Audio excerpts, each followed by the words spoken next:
নমস্কার। বাংলা কবিতা কর্নার ফাউন্ডেশনের কবিতা বেলা এই কবিতার লাইভ অনুষ্ঠানে আজকে যারা আমাদের সাথে আছেন, আমাদের সাথে আপনাদের অমূল্য সময় যারা আপনারা দেবেন, তাদের সকলকে কৃতজ্ঞতা, শুভেচ্ছা, ভালোবাসা।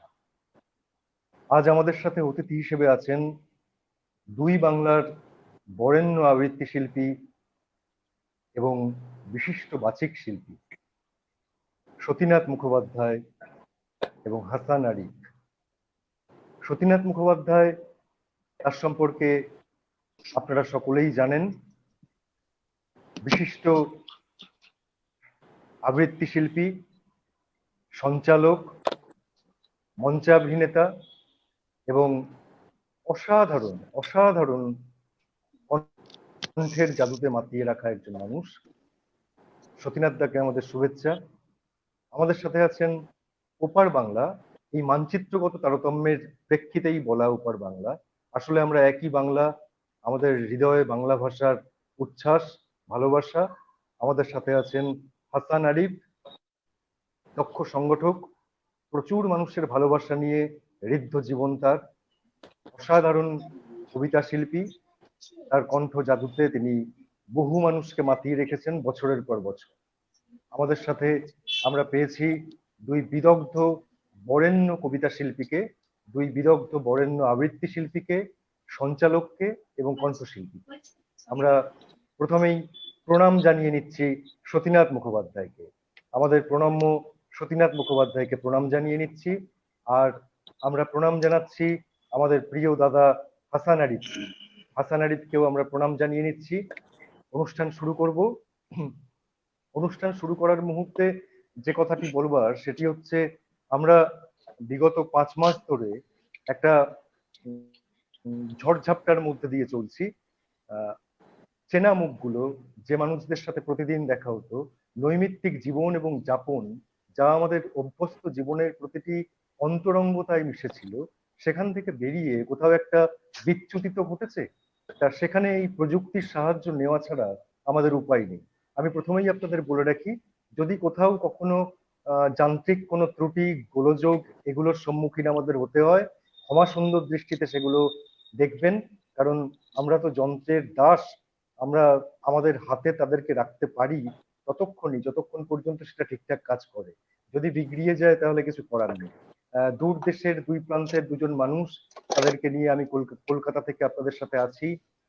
কোথাও যদি শুনতে, বুঝতে, দেখতে কোথাও একটু ত্রুটি হয়, বিচ্যুতি হয়, আমাদের ক্ষমা সুন্দর দৃষ্টিতে মাফ করবেন।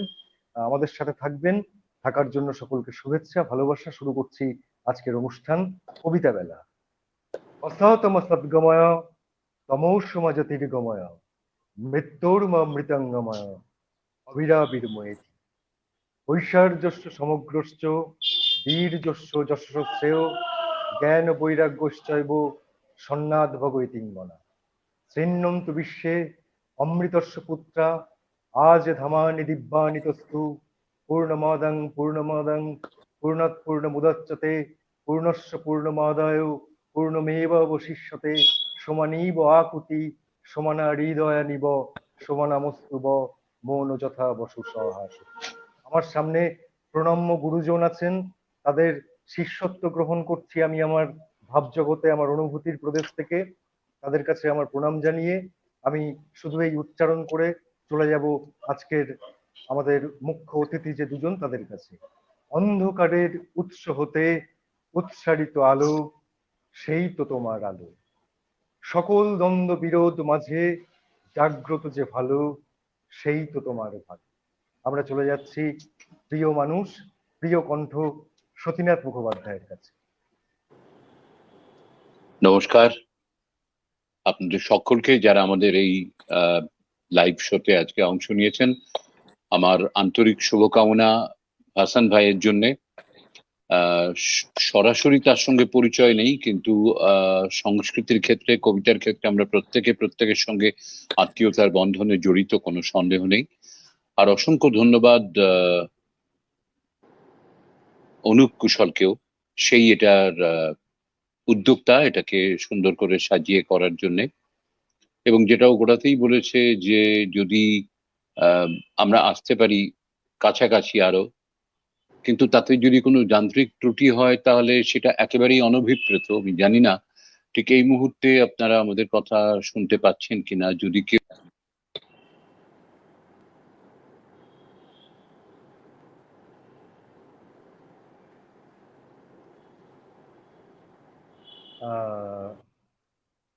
সতীনাথ দা বোধহয় কথা বলতে বলতে কোনো একটা ভাবে ডিসকানেক্ট হয়ে গেলেন। ঠিক আছে, আমরা নিশ্চিত তার সাথে সংযোগ স্থাপন করতে পারবো। আমরা চলে যাচ্ছি। হ্যাঁ হ্যাঁ হ্যাঁ, আবারও আচ্ছা আচ্ছা, হ্যাঁ হ্যাঁ হ্যাঁ কেটে হ্যাঁ, গিয়েছিল ঠিক হঠাৎ আছে করে। ঠিক মানে আছে আমি ঠিক আছে। বলতে শুরু করার মুহূর্তেই দেখলাম যে তোমার ছবিটা সরে গেছে। কি হলো? যাই হোক, আমি যেটা বলছিলাম, আমাদের এই অনুষ্ঠানের মূল উদ্যোক্তা অনুপ কুশল, তাকে ধন্যবাদ এবং আমার আন্তরিক শ্রদ্ধা এবং ভালোবাসা। হাসান আরিফকে সরাসরি তার সঙ্গে আমার পরিচয় যদিও এর আগে হয়নি, আজকের এই অনুষ্ঠানে হলো, কিন্তু কবিতার সূত্রে, সংস্কৃতির সূত্রে আমরা একটা নিবিড় আত্মীয়তার বন্ধনে সকলে বাঁধা। বিশেষ করে ভাষাটা যেখানে আমাদের বাংলা, সেখানে আহ আমাদের হৃদয়ের যে বন্ধন, সেটাকে অতিক্রম করে যাওয়ার ক্ষমতা তো কারুর নেই। অচিন্ত্য কুমার সেনগুপ্ত তার পূর্ব পশ্চিম কবিতায় ভারী সুন্দর করে বলছেন, আমি তোমার ভাষা বলি, তুমি আনন্দকে দেখো, তুমি আমার ভাষা বলো, আমি আশ্চর্যকে দেখি। এই ভাষায় আমাদের আনন্দে আশ্চর্যে সাক্ষাৎকার। কার সাধ্য অমৃত দীপিত সূর্য চন্দ্রকে কেড়ে নেবে আকাশ থেকে? আমাদের এক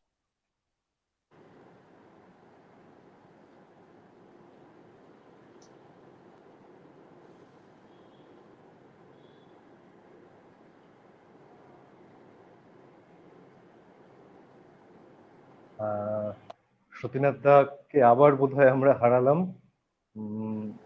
ঠিক আছে, আমরা এবার চলে যাব হাসান আরিফের কাছে, আমাদের প্রিয় মানুষ হাসান আরিফের কাছে। তার কাছে কিছু কথা, কিছু কবিতা আমরা শুনবো।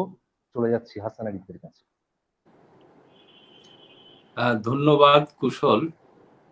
বাংলা কবিতা কর্নার যে আয়োজন করেছে, সে আয়োজনটা এবং একই সঙ্গে এই প্রতিষ্ঠান দুটি আমার অসম্ভব নজর কেড়েছে। আর সতীনাথ দা বললেন যে তার সাথে আমার দেখা বা যোগাযোগ হয়নি। হ্যাঁ, আমার সাথে ওনার একটা খুব সামান্য দেখা হয়েছিল, কারণ আমি ঢাকা থেকে গিয়ে একটি অনুষ্ঠানে যোগ দিয়েছিলাম। সেটি ছিল তপন থিয়েটারে। ওনার মনে থাকবে হয়তো ও যে আচ্ছা আচ্ছা আচ্ছা, তিনজন হ্যাঁ তিনজন নৃত্যশিল্পী একটি দুর্ঘটনায় তারা নিহত হয়েছিলেন। তাদের স্মরণে একটি অনুষ্ঠান হচ্ছিল। সেখানে তিনি ছিলেন সঞ্চালকের হ্যাঁ হ্যাঁ ভূমিকায়, হ্যাঁ, এবং আমি মনে পড়েছে। অনুষ্ঠানের প্রায় অন্তিমে গিয়ে উপস্থিত হয়েছি। মানে ফ্লাইট কিছুটা ডিলে ছিল, হ্যাঁ তারপরে হ্যাঁ, একদম অন্তিমে প্রায়। তো উনি হয়তো গেছিলেন ভিতরে যে আমি আসছি না আজকে, এটা নিশ্চিত করতে দর্শকদেরকে। কিন্তু তখন ওনাকে বলা হলো যে আমি এসছি। তো উনি আমার আগমন বার্তা বলেই আমাকে প্রবেশ করালেন এবং ওখানে আমার দেখা হলো, একটু কথা হলো। তারপরে ওদের অনুষ্ঠান শুরু হয়ে গেল। আর গত বছর আমি শান্তিনিকেতনে একটি অনুষ্ঠানে গিয়েছিলাম। গত বছর নয়, এবছরই। তো সেই শান্তিনিকেতনের অনুষ্ঠানে গিয়েছিলাম, সেখানে ওনার যাবার কথা ছিল। তো আমি যেদিন ছিলাম ১ম দিন, সেদিনই ওনার থাকবার কথা ছিল। কিন্তু আ দুর্ভাগ্যবশত তিনি পৌঁছাতে পারেননি। তিনি আর ২য় দিন ডিস্টার্ব হয়তো হচ্ছে। গিয়েছিলেন, আমি যেদিন চলে এসেছি। ফলে এই মানুষটির সঙ্গে আমার কোথাও না কোথাও গিয়ে খুব ঘনিষ্ঠভাবে আ আ দেখা হবার বা খুব ঘনিষ্ঠ যোগাযোগের শুধু সম্ভাবনা তৈরি হয়। কিন্তু শেষ অবধি দেখাটা খুব ক্ষীণ হয়ে যায়।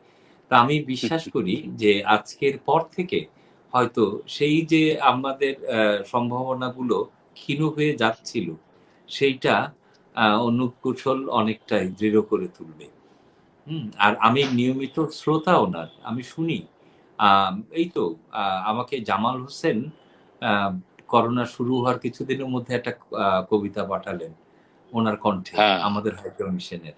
আমি যদি ভুল না করি, তাই তো? ভয়টাকে ভয়টাকে মনে হ্যাঁ, রেখো, রাইট। হ্যাঁ। তো আমি ওভাবেই করি। তো আমি আমি একটা প্রার্থনা দিয়ে শুরু করি, সতীনাথ দা হ্যাঁ, নিশ্চয়ই অনুমতি নিশ্চয়ই, নিয়ে শিওর। শুরু করি। এবং আমার প্রার্থনা তো নিশ্চয়ই আমি প্রার্থনা করব রবীন্দ্রনাথকে নিয়েই, যিনি বিশ্ব শান্তির কথা বলেছেন খুব অবলীলায়। আর তার সঙ্গে আমি দেশবন্দনাটা জুড়ে দিতে চাই কাজী নজরুল ইসলামের। বেশ। এখানে নামলো সন্ধ্যা, সূর্যদেব কোন দেশে কোন সমুদ্র পারে তোমার প্রভাত হলো, অন্ধকারে এখানে কেঁপে উঠছে রজনীগন্ধা, বাসর ঘরের দ্বারের কাছে অবগুণ্ঠিতা নববধূর মতো। কোনখানে ফুটল ভোরবেলাকার কনক চাঁপা, জাগলো কে, নিবিয়ে দিল সন্ধ্যায় জ্বালানো দ্বীপ, ফেলে দিল রাত্রে গাঁথা সেঁউতি ফুলের মালা। এখানে একে একে দরজায় আগল পড়ল, সেখানে জানলা গেল খুলে। এখানে নৌকো ঘাটে বাঁধা, মাছি ঘুমিয়ে, সেখানে পালে লেগেছে হাওয়া। ওরা পান্থশালা থেকে বেরিয়ে পড়েছে, পূবের দিকে মুখ করে চলেছে। ওদের কপালে লেগেছে সকালের আলো, ওদের পারানির কড়ি এখনো ফুরোয়নি। ওদের জন্যে পথের ধারের জানলায় জানলায় কালো চোখের করুণ কামনা অনিমেষ চেয়ে আছে। রাস্তা ওদের সামনে নিমন্ত্রণের রাঙা চিঠি খুলে ধরলে, বললে তোমাদের জন্য সব প্রস্তুত। ওদের হৃৎপিণ্ডে রক্তের তালে তালে জয়ভেরি বেজে উঠল। এখানে সবাই ধূসর আলোয় দিনের শেষ খেয়া পার হলো। পান্থশালার আঙিনায় এরা কাঁথা বিছিয়েছে, কেউ বা একলা, কারো বা সঙ্গী ক্লান্ত। সামনের পথে কি আছে অন্ধকারে দেখা গেল না, পিছনের পথে কি ছিল কানে কানে বলা বলি করছে। বলতে বলতে কথা বেঁধে যায়, তারপরে চুপ করে থাকে। তারপরে আঙিনা থেকে উপরে চেয়ে দেখে আকাশে উঠেছে সপ্তর্ষি। সূর্যদেব, তোমার বামে এই সন্ধ্যা, তোমার দক্ষিণে ওই প্রভাত, এদের তুমি মিলিয়ে দাও। এর ছায়া ওর আলোটিকে একবার কোলে তুলে নিয়ে চুম্বন করুক। এর পূরবী ওর বিভাসকে আশীর্বাদ করে চলে যায়। নম নম নম বাংলাদেশ মম, চিরমনোরম চিরমধুর। বুকে নিরবধি বহে শত নদী, চরণে জলধীর বাজে নূপুর। নম নম নম বাংলাদেশ মম, চিরমনোরম চিরমধুর। শিয়রে গিরিরাজ হিমালয় প্রহরী, আশিস মেঘবাড়ি সদা তার পরে ঝরি। যেন উমার চেয়ে এ আদরে নিমে, ওরে আকাশে চেয়ে মেঘ চিকুর। নম নম নম বাংলাদেশ মম, চিরমনোরম চিরমধুর। গ্রীষ্মে নাচে বামা, কাল বৈশাখী ঝড়ে, সহসা বরসাতে কাঁদিয়া ভেঙে পড়ে। শরতে হেসে চলে শেফালিকা তলে, গাহিয়া আগমনী গীতি বিধুর। নম নম নম বাংলাদেশ মম, চিরমনোরম চিরমধুর। হরিত অঞ্চল হেমন্তে দুলায়, ফেরে সে মাঠে মাঠে শিশির ভেজা পায়ে। শীতের অলসে বেলা, পাতা ঝরার খেলা, ফাগুনে পরে সাজ ফুলবধূর। নম নম নম বাংলাদেশ মম, চিরমনোরম চিরমধুর। এই দেশের মাটি জল ফুলে ফলে, যে রসে যে সুধা নাহি ভূমণ্ডলে। এই মায়ের বুকে হেসে খেলে সুখে, ঘুমাবো এই বুকে স্বপ্নাতুর। নম নম নম বাংলাদেশ মম, চিরমনোরম চিরমধুর।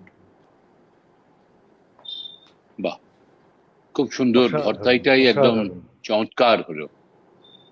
আমার এই সূত্রে মনে অসাধারণ। হচ্ছে আহ আহ অনুপ, একটা বলি, আজকে যেহেতু একই সঙ্গে রাখি বন্ধনেরও দিন, এটাও আমাদের কাছে খুবই হ্যাঁ, পূর্ণ একটা দিন। এবং আমরা অনেক সময় নানা রকম ভেদাভেদের কথা বলি, কিন্তু বারবার যে কথা মানুষের মুখে মুখে ঘুরছে এবং সোশ্যাল মিডিয়াতেও ঘুরছে, যে দুদিন আগে যেটা ছিল ঈদের চাঁদ, আজকে সেটা রাখি পূর্ণিমা। চাঁদটাকে কে আলাদা করবে, জ্যোৎস্নাকে বিভাজন করবে, বিভেদ করবে কে? এইটা আমাদের যেন আমি কোনো দাদাকে সময় আমরা শুনতে ভুলে পাচ্ছি না না। যাই। আমার কথা শোনা যাচ্ছে না? হ্যাঁ, হ্যাঁ, হ্যাঁ, যাচ্ছে, যাচ্ছে, যাচ্ছে। আচ্ছা, না, হাসান ভাই বললেন শোনা যাচ্ছে না, আমি জানি না। আহ বঙ্গচ্ছেদে রাখি বন্ধনের যে আহ্বান জানিয়েছিলেন রবীন্দ্রনাথ ঠাকুর, যে বার্তাটি তিনি দিয়েছিলেন, আজকে সকালে অদ্ভুতভাবে হয়তোবা এই অনুষ্ঠানের জন্যই সেই বার্তাটুকু আমার কাছে এসে পৌঁছেছে। কি ছিল তাতে লেখা সেটা আজকের দিনে স্মরণ করি, এবং রবীন্দ্রনাথ ঠাকুরের নেতৃত্বে তাতে স্বাক্ষর করেছিলেন কারা, সেটাও আজকের দিনে আমাদের অবশ্য স্মরণীয়। বঙ্গচ্ছেদে রাখি বন্ধন, এই শীর্ষ নামাঙ্কনের মধ্যে দিয়ে লেখা। আগামী 16ই অক্টোবর, 30শে আশ্বিন, সোমবার, আইন দ্বারা আমাদের বাংলাদেশ বিভক্ত হইবে। আসুন আমরা ওই দিনকেই আমাদের সমস্ত বাঙালির ঐক্য বন্ধনের দিন করি।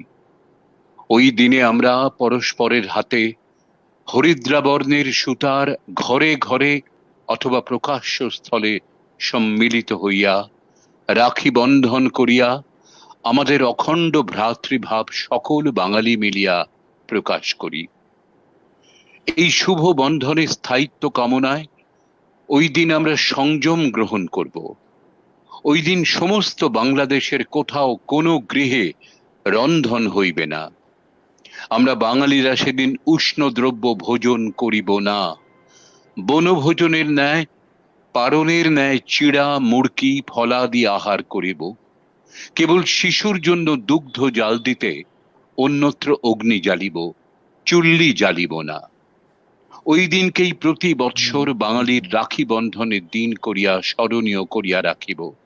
আশা করি বঙ্গের জমিদার সম্প্রদায় প্রজাগণকে, গ্রামের প্রধানেরা গ্রামবাসী দিগকে, বিদ্যালয়ের ছাত্রগণ তাহাদের প্রতিবাসী দিগকে এই অনুষ্ঠানের তাৎপর্য বুঝাইয়া দিয়া, যাহাতে বঙ্গের প্রত্যেক গ্রামে জাতীয় ঐক্য বন্ধন উৎসব সুচারুরূপে সম্পন্ন হয়, অবিলম্বে তাহার আয়োজন করিবেন। নিবেদক শ্রী রবীন্দ্রনাথ ঠাকুর, শ্রী সুরেন্দ্রনাথ বন্দ্যোপাধ্যায়, শ্রী রামেন্দ্র সুন্দর ত্রিবেদী, শ্রী ভূপেন্দ্রনাথ বসু, শ্রী হীরেন্দ্রনাথ দত্ত, শ্রী বিপিন চন্দ্র পাল। এরা প্রত্যেকেই আমাদের দেশের, বাংলার মনীষা, ভারতবর্ষেরও মনীষা। এদের সম্মিলিত স্বাক্ষর নিয়ে এই বার্তাটি পৌঁছে গিয়েছিল সমস্ত বাংলার ঘরে ঘরে। আজকের এই রাখি বন্ধনের দিনে এটা বিশেষ করে মনে পড়লো। অসাধারণ, অসাধারণ। আমি কয়েকটি কথা একটু বলে নিতে চাই। প্রথম হ্যাঁ, বলো। কথা হচ্ছে, যখন আরিফ দাদা যখন শোনাচ্ছিলেন নমো নমো নমো, আমি তখন ভাবছিলাম যে প্রকৃতপক্ষে আমি তো কবি, আমার কাজ কবিতা লেখা। ভালো লাগে তাই কিছু কিছু সময় আমি কবিতা উচ্চারণ করি, সবই ঠিক। কিন্তু যখন উনি কবিতা বলছিলেন, আমার তখন সত্যি গায়ের মধ্যে অদ্ভুত একটা শিহরণ খেলে যাচ্ছিল। এই কবিতা আমি অনেকের কণ্ঠে শুনেছি, অনেকের কণ্ঠে। আপনাকে আমি প্রকাশ্য এই ডিজিটাল প্ল্যাটফর্মে বলছি, আহ, আপনার মতো করে আমি এই কবিতা কারোর কণ্ঠে কখনো শুনিনি। অদ্ভুত লেগেছে আমার। আর কুশল, আমি একটা বিষয় একটু সতীনাথদার জন্য বলি। আমি কি বলতে পারি? কুশল, আমি হ্যাঁ, সতীনাথ দাকে শুনতে পাচ্ছি না। ও মা, কি সাংঘাতিক, কি কাণ্ড! আমি তোমার কথা শুনতে পাচ্ছি, কিন্তু কিন্তু দাদাকে শুনতে পাচ্ছি না। এটা কুশল, বোধহয় কি আমায় শুনতে মাইক্রোফোনের কোনো পাচ্ছ? একটা প্রবলেম থেকে হতে পারে। হ্যাঁ, হ্যাঁ, না, হ্যাঁ, আমি শুনতে কুশল, কি পাচ্ছি। আমার হতে কথা পারে। শুনতে পাচ্ছ? হ্যাঁ, আমি হ্যাঁ, তোমাকে হ্যাঁ, হ্যাঁ, শুনতে পাই। শুনতে পাচ্ছি, হ্যাঁ, শুনতে তুমিও পাচ্ছি। আমাকে শুনতে পাও। সতীনাথ দা কি আমাকে শুনতে পান? একদম পরিষ্কার শুনতে পাচ্ছি, একদম শুনতে ক্লিয়ার। পাচ্ছেন? আমি হ্যাঁ, আপনাকে শুনতে পাচ্ছি না। এ তো আমার এক হাহাকার হয়ে গেল। তার মানে এখনো আমাদের সেই ওই ক্ষীণ সম্ভাবনা যেটা সেটা এখনো ততটা দৃঢ় হয়ে ওঠেনি। দেখা যাক চলতে চলতে কি হয়। আচ্ছা, কুশল, এই তোমার এই এন্ড থেকে সুযোগে কি আমি কিছু আরেকটি করা কথা যায়? না, এখান থেকে কিছু করা যাচ্ছে না। মোটামুটি ঠিকই আছে, ভালো চলছে। আচ্ছা, আমি বেশ। যেটুকু আমি যেটা বলতে চাই সেটা হচ্ছে, আমি যখন খুব ছোট তখন আপনার কণ্ঠস্বর আমি রেডিওতে শুনতাম। আপনার কণ্ঠস্বর, দেবদুলাল বাবুর কণ্ঠস্বর রেডিওতে শুনতাম। আমি হ্যাঁ, কখনো ওটা তো ভাবিনি যে আমাদের আমি স্বীকৃতির কখনো প্রথম ভাবিনি সোপান। যে আপনার সাথে আমি একই পাশাপাশি মঞ্চে বসে অনুষ্ঠান করব। এ আমার কাছে বড় সৌভাগ্যের, প্রচন্ড সৌভাগ্যের। আমি আপনার পাশে বসে অনুষ্ঠান দেখেছি, আপনার কাছাকাছি গিয়েছি, আপনার অনেক লাইভ শো দেখেছি, আপনার কাছে গিয়েছি। আপনার যে কণ্ঠস্বর, সেই কণ্ঠস্বর শুনলে গায়ে শিহরণ জাগে এবং মনে হয় যে সত্যি এই কণ্ঠস্বরের সামনে অনেক সময় বসে থাকা যায়, অনেক সময় বসা যায়। আর আরেকটি কথা কবি হিসেবে আমি বলবো যে আবৃত্তি শিল্পী যারা আছেন, কণ্ঠশিল্পী যারা আছেন, বাচিক শিল্পী যারা আছেন, তাদের সাথে আমাদের ব্যক্তিগত সম্পর্ক পরিপূরকের, সম্পূরকের। আমাদের হ্যাঁ, কবিতাকে আপনারা কণ্ঠে ধারণ করেন বলেই সেই কবিতাগুলো আরো বেশি সম্ভব মানুষের কাছে পৌঁছিয়ে যায়। বিশেষ করে যদি এরকম হ্যাঁ। মনোরম একটা আকর্ষণীয় গলা হয়, এরকম দীপ্ত পৌরুষ কণ্ঠ হয়, এটা তো সাংঘাতিক। আচ্ছা, আমি একটু এই সুযোগে কয়েকটা কমেন্টস একটু পড়ে নিই। আমাদের সাথে হ্যাঁ, ছিলেন কৃষ্ণা নাগ চৌধুরী, আছেন আছেন জয়ন্তী গাঙ্গুলি, আছেন শিমুল পারভিন বাংলাদেশ থেকে, আছেন আচ্ছা, মাহফুজ শিমুল আছে। রিজভি। আচ্ছা, বর্ণালী সরকার দিদি আছেন আমাদের বাংলা কবিতা কর্নার ফাউন্ডেশনের পশ্চিমবঙ্গ শাখার সভাপতি। আমাদের সাথে আছেন মোহাম্মদ মুজাহিদুল ইসলাম, অসাধারণ সংগঠক এবং বাচিক শিল্পী, বাংলাদেশে আমাদের বাংলা কবিতা কর্নার ফাউন্ডেশনের শাখা সম্পাদক মুজাহিদুল ইসলাম। আচ্ছা, আমাদের সাথে আছেন রজত মিত্র আছেন, মৌসুমী মুখার্জি চ্যাটার্জি আছেন, পারমিতা রাহা দাস আছেন, সুরশ্রী ভট্টাচার্য আমার গৃহিণী, আমার মিসেস, ও আছে।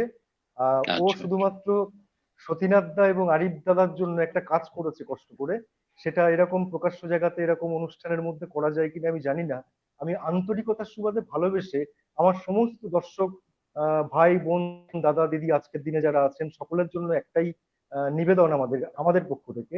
আজকে তো কবিতা বেলা অনুষ্ঠানটা শুরু হলো, কবিতা বেলা অনুষ্ঠানের জন্য আমার গিন্নি নিজে নিজে একটু কষ্ট করে, ও আমার সহযোগী, ও একটু কষ্ট করে একটা কেক বানিয়েছে। আরে যে বাবা! আজকে কবিতা বেলা অনুষ্ঠান শুরু হয়েছে, জন্ম মুহূর্তে একটা কেক।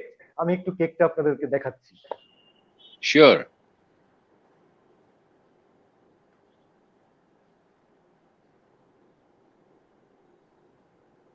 বাহ, বাহ, বাহ! খুব সুন্দর, দেখেই চমৎকার লাগছে, কিন্তু অত বাহ, আহ, দূরে পৌঁছতে আমরা পারবো না আমরা আর কি। প্রাণ ভরে অন্তত ছবিটাকে দেখলাম, উপভোগ হ্যাঁ, করলাম। হ্যাঁ। আর মনে মনে স্বাদটাও আমাদের নিলাম। সাথে আমাদের সাথে আছে শ্বেতা প্রামাণিক, আমাদের সাথে আছে মনিরা সুলতানা মিলি, কানাডা থেকে আছেন উনি। এবং উনিও হয়তো আগামী দিনে আমাদের বাংলা কবিতা কর্নার ফাউন্ডেশনের সাথে জুড়ে যাবেন এবং আমরা সেই অপেক্ষায় আছি। আমাদের সাথে আছেন স্মৃতিকণা ভাদুরী, আমাদের খুব ভালোবাসার দিদি। আছেন সরস্বতী দাস, দীপক চন্দ্র ঘোষ আছেন ঢাকা থেকে, আহ, আছেন মোহাম্মদ সিসকো, আরো অনেকেই আছেন। আমরা সকলের কথা হয়তো বলে উঠতে পারবো না, আপনাদের সকলকে আমরা প্রত্যেককে আমরা রিপ্লাই দিয়ে দেবো, যেটুকু না, মাঝে সম্ভব মাঝে একটু বলে প্রত্যেকের দিও, কথা একটু একটু নিশ্চয়ই। বলবো, একটু একটু বলবো। আচ্ছা, এবার আমরা চলে যাচ্ছি আহ হাসান আরিফ দাদার কাছে। দাদা, আজকে তো রাখি বন্ধনের দিন। এরকম একটা মুহূর্তে দাঁড়িয়ে আপনার কি কোনো কবিতার কথা মনে আসছে সেভাবে যে বলবার মতো? হ্যাঁ, আমার মনে আসছে। রাখি বন্ধনটাকে আমি কিভাবে দেখব, সেটা হচ্ছে কথা। আমি রাখি বন্ধনকে দেখব যে অখণ্ড বাংলার অখণ্ডতা রক্ষায় রবীন্দ্রনাথের একটা কি বলবো, যে রবীন্দ্রনাথের রাজপথে নেমে আসা গণমানুষকে সঙ্গবদ্ধ করার যে চেষ্টা, এই অখণ্ড বাংলা জন্য। আজকে তো আমার রাখি বন্ধনে সেই কথাই মনে হয়। একই সঙ্গে আমি যখন বলি যে বাংলা যখন তার অখণ্ডতা রাখতে পারল না, তখন বাংলাদেশের বা এই ভূখণ্ডের বা এই জনপদের মানুষের জীবনে একটা অমানিসা নেমে আসলো। আমরা একটা কৃত্রিম রাষ্ট্রের অংশ হয়ে গেলাম এবং সেই কৃত্রিম রাষ্ট্র হাজার মাইলের ব্যবধানে একই রাষ্ট্রের দুই অংশ, মাঝখানে অন্য দেশ, এবং এটা কখনো পৃথিবীতে কোথাও হয়নি। তো আমরা তো হলাম, এবং সেই কৃত্রিম রাষ্ট্রের যে কুফল তা আমরা পেতে শুরু করলাম। কিন্তু সাম্প্রদায়িকতার ভিত্তিতে গঠিত সেই রাষ্ট্রে আমরা 200 দিনের মধ্যেই আমরা না বলতে পেরেছি সেই রাষ্ট্রকে, এবং এ কথাও আমরা জানিয়ে দিতে পেরেছিলাম সেই রাষ্ট্রকে যে আমি আমার ভাষা এবং আমার সংস্কৃতির সঙ্গে জীবন যাপন করব, এবং এর বাইরে আমাকে কেউ পরিচালনা করতে পারবে না। ফলে জোর করে আমার উপর কিছু চাপিয়ে দেওয়া চলবে না। একদম। ফলে রাখি বন্ধন হচ্ছে আমার কাছে রবীন্দ্রনাথের অখণ্ড বাংলার চেষ্টার দিন, যখন তিনি রাজপথে নেমে আসেন গণমানুষের মধ্যে। আবার একই সঙ্গে এই দিনে আমি আমার স্বাধীনতাকেও স্মরণ করব এবং আমি আমার সাংস্কৃতিক ঐতিহ্যকে স্মরণ করব, যে সাংস্কৃতিক ঐতিহ্য বাঙালির। ফলে আমি বলছি যে এই নিষ্ঠুর সত্য পৃথিবী তো এখনো দেখে, যে সেটা হচ্ছে যে দেশ ভাগ হয় কিন্তু জাতি ভাগ হয় না। আগে আমরা একটি অখণ্ড বাংলায় ছিলাম, এখন আমরা বিশ্ব জুড়ে আছি বাঙালি, এবং এই বিশ্ব বাঙালির জাতীয় চরিত্র কি আসলে, যদি তার সাংস্কৃতিক পরিচয় হয়, জাতিগত পরিচয় হয়, তাহলে সে বাঙালি। কিন্তু নাগরিকত্বের জায়গায় সে বাংলাদেশের, সে ভারতের, সে কানাডার, সে ব্রিটেনের, সে অস্ট্রেলিয়ার। আমি বলছি যে এখন পৃথিবীর সবচাইতে দূরতম ক্ষুদ্র দেশেও হয়তো বাঙালি আছে। হ্যাঁ, নিশ্চয়ই। তো আমি এই সবটা মনে রেখে রাখি বন্ধনের দিনে আমার পরিচয়, এই কবিতাটি আমি করতে চাই। শুনি। আমি জন্মেছি বাংলায়, আমি বাংলায় কথা বলি, আমি বাংলার আলপথ দিয়ে হাজার বছর চলি, চলি পলিমাটি কোমলে আমার চলার চিহ্ন ফেলে, 1300 নদী শুধায় আমাকে, কোথা থেকে তুমি এলে? আমি তো এসেছি চর্যাপদের অক্ষরগুলো থেকে, আমি তো এসেছি সওদাগরের ডিঙার বহর থেকে, আমি তো এসেছি কৈবর্তের বিদ্রোহী গ্রাম থেকে, আমি তো এসেছি পাল যুগ নামে চিত্রকলার থেকে, এসেছি বাঙালি পাহাড়পুরের বৌদ্ধ বিহার থেকে, এসেছি বাঙালি জোড় বাংলার মন্দির বেদি থেকে, এসেছি বাঙালি বরেন্দ্র ভূমে সোনা মসজিদ থেকে, এসেছি বাঙালি আউল বাউল মাটির দেউল থেকে, আমি তো এসেছি সার্বভৌম 12 ভূঁইয়ার থেকে, আমি তো এসেছি কমলার দিঘি মহুয়ার পালা থেকে, আমি তো এসেছি তিতুমির আর হাজী শরীয়ত থেকে, আমি তো এসেছি গীতাঞ্জলি ও অগ্নিবীণার থেকে, এসেছি বাঙালি ক্ষুদিরাম আর সূর্য সেনের থেকে, এসেছি বাঙালি জয়নুল আর অবন ঠাকুর থেকে, এসেছি বাঙালি রাষ্ট্রভাষার লাল রাজপথ থেকে, এসেছি বাঙালি বঙ্গবন্ধু শেখ মুজিবুর থেকে, আমি যে এসেছি জয় বাংলার বজ্রকণ্ঠ থেকে, আমি যে এসেছি 71-এর মুক্তিযুদ্ধ থেকে, এসেছি আমার পেছনে হাজার চরণ চিহ্ন ফেলে, শুধাও আমাকে এত দূর তুমি কোন প্রেরণায় এলে? তবে তুমি বুঝি বাঙালি জাতির বীজ মন্ত্রটি শোনো নাই, সবার উপরে মানুষ সত্য, তাহার উপরে নাই। তবে তুমি বুঝি বাঙালি জাতির বীজ মন্ত্রটি শোনো নাই, সবার উপরে মানুষ সত্য, তাহার উপরে নাই। একসাথে আছি, একসাথে বাঁচি, আজও একসাথে থাকবই। সব সব বিভেদের রেখা বিভেদের মিটিয়ে রেখা মুজিয়ে সাম্যের ছবি সাম্যের আঁকবই। ছবি আঁকবই। পরিচয়ে আমি বাঙালি, আমার আছে ইতিহাস গর্বের, কখনোই ভয় করি না কো আমি উদ্ধত কোনো খড়গের। শত্রুর সাথে লড়াই করেছি, স্বপ্নের সাথে বাস, অস্ত্র শান দিয়েছি যেমন, শস্য করেছি চাষ। একই হাসি মুখে বাজায়েছি বাঁশি, গলায় পড়েছি ফাঁস। আপোষ করিনি কখনোই আমি, এই হলো ইতিহাস। এই ইতিহাস ভুলে যাব আজ, আমি কি তেমন সন্তান? যখন আমার জনকের নাম শেখ মুজিবুর রহমান, তার ইতিহাস প্রেরণায় আমি বাংলায় পথ চলি। চোখে নীল আকাশ, বুকে বিশ্বাস, পায়ে উর্বর পলি। বাহ, এটা আমাদের বাহ বাহ আমরা বাহ। বলি সব্যসাচী কবি সৈয়দ শামসুল হকের লেখা। একদম একদম। এবং এটা উনি অদ্ভুত ভাবে এই শামসুল হক সাহেবের সঙ্গে পরিচয় ছিল কলকাতায় হলদিয়ায় কবি সম্মেলনে, যখন ঢাকায় গেছি তখন ঢাকায়, এমনকি যখন নিউ ইয়র্কে গেছি সেখানেও তিনি, এবং নিউ ইয়র্কে তিনি নিজে কণ্ঠে এই কবিতাটি শুনিয়েছিলেন। তো আমি ভেবেছিলাম আমি এটা বলবো, কিন্তু আপনার কাছ থেকে নিজ কণ্ঠে শোনার একটা প্রাপ্তি। তো আহা, অদ্ভুত, মানে ওনার সঙ্গে 4টি জায়গায় অদ্ভুত ভাবে, মানে ভারতবর্ষে কলকাতায় এবং হলদিয়ায় কবি সম্মেলনে, একই সঙ্গে ঢাকাতে, আবার গিয়ে শুধু নিউ ইয়র্কে সেখানেও। মানে এই কবিতাটিতে তিনি সাংস্কৃতিক ভাবে বাঙালির অখণ্ডতার কথা বলছেন একদম। এবং ভৌগোলিক সংগ্রামের ক্ষেত্রে বাংলাদেশের স্বাধীনতার কথা বলছেন। মানে আমি এবং বলছি যে বাংলার এটা, উত্থানের যে ইতিহাসটা সেটা চমৎকার ভাবে হ্যাঁ, ধরা দিয়েছে এতে। একদম একদম। আমাদের এই সময়ের কবি অপূর্ব দত্ত, অপূর্বদা কিছুদিন আগে আমাদের ছেড়ে চলে গেছেন। তার একটা ছোট্ট কবিতায় দুই বাংলাকে বড় চমৎকার করে ধরেছিলেন।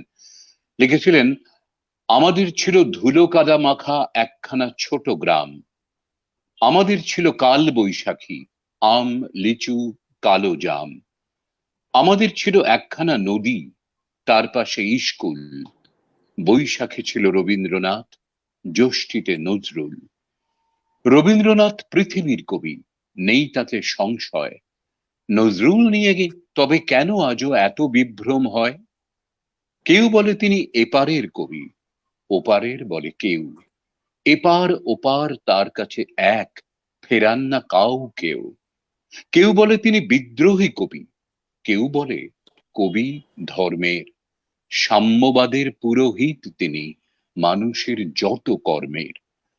পদ্মার বুকে ঢেউ যদি লাগে, গঙ্গায় লাগে দোলা, মন্দিরই বলো মসজিদই বলো, তার কাছে সবই খোলা। এপারেও তিনি, ওপারেও তিনি, মাঝখানে তার কাঁটা, একসাথে তাকে প্রণাম জানাতে বাড়িয়ে রয়েছি পাটা। বিভেদের গাছ কেউ যদি পোঁতে, টান মারো তার মূলে, বিভেদের গাছ কেউ যদি পোঁতে, টান মারো তার মূলে, দুই বাংলাকে এক করে দাও রবীন্দ্র নজরুলে। রবীন্দ্রনাথ। আহা আহা। আচ্ছা, অসাধারণ অসাধারণ অনুষ্ঠান চলছে। আমরা একটু কমেন্টস গুলো একটু শুনে নিই। আহ, পহেলি দে উনি বলছেন, অপূর্ব আয়োজন, মুগ্ধ হয়ে শুনছি, হৃদয় ছুঁয়ে যাচ্ছে প্রতিটি উচ্চারণ। বিধুভূষণ ভট্টাচার্য বলছেন, হাসান আরিফ ভাইয়ের চমৎকার আবৃত্তিতে মুগ্ধ হলাম, শুভকামনা।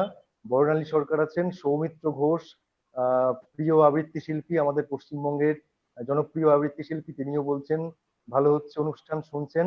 সরস্বতী দাস আছেন, আহ মনিরা সুলতানা মিলি আছেন কানাডা থেকে, দীপক চন্দ্র ঘোষ আছেন ঢাকা থেকে, আরো অনেক মানুষ আছেন, ধীরেন পাল, অভিক বসু বলছেন ভালো হচ্ছে অনুষ্ঠান, মৌসুমী মুখার্জি পাল ভালো বলছেন, অরুময় বন্দ্যোপাধ্যায় আমাদের উপদেষ্টা মন্ডলীর বিশিষ্ট জন, বাংলা কবিতা কর্নার ফাউন্ডেশনের, বেশ ভালো লাগছে। হাসান আরিফ ও সতীনাথ মুখোপাধ্যায় দুজনেই খুব গুণী, আমার প্রিয় মানুষরা। অরু ময়দা থাকবেন আমাদের সাথে শেষ পর্যন্ত, আপনিও আমাদের খুব প্রিয়। আহ আরো অনেক মানুষ আছেন, অনেকে শুনছেন, সকলকে শুভেচ্ছা ভালোবাসা। আমরা চলে যাব আবার কবিতায়, কথা কবিতায়। আহ আমরা এবার যাব হাসান আরিফদার কাছে।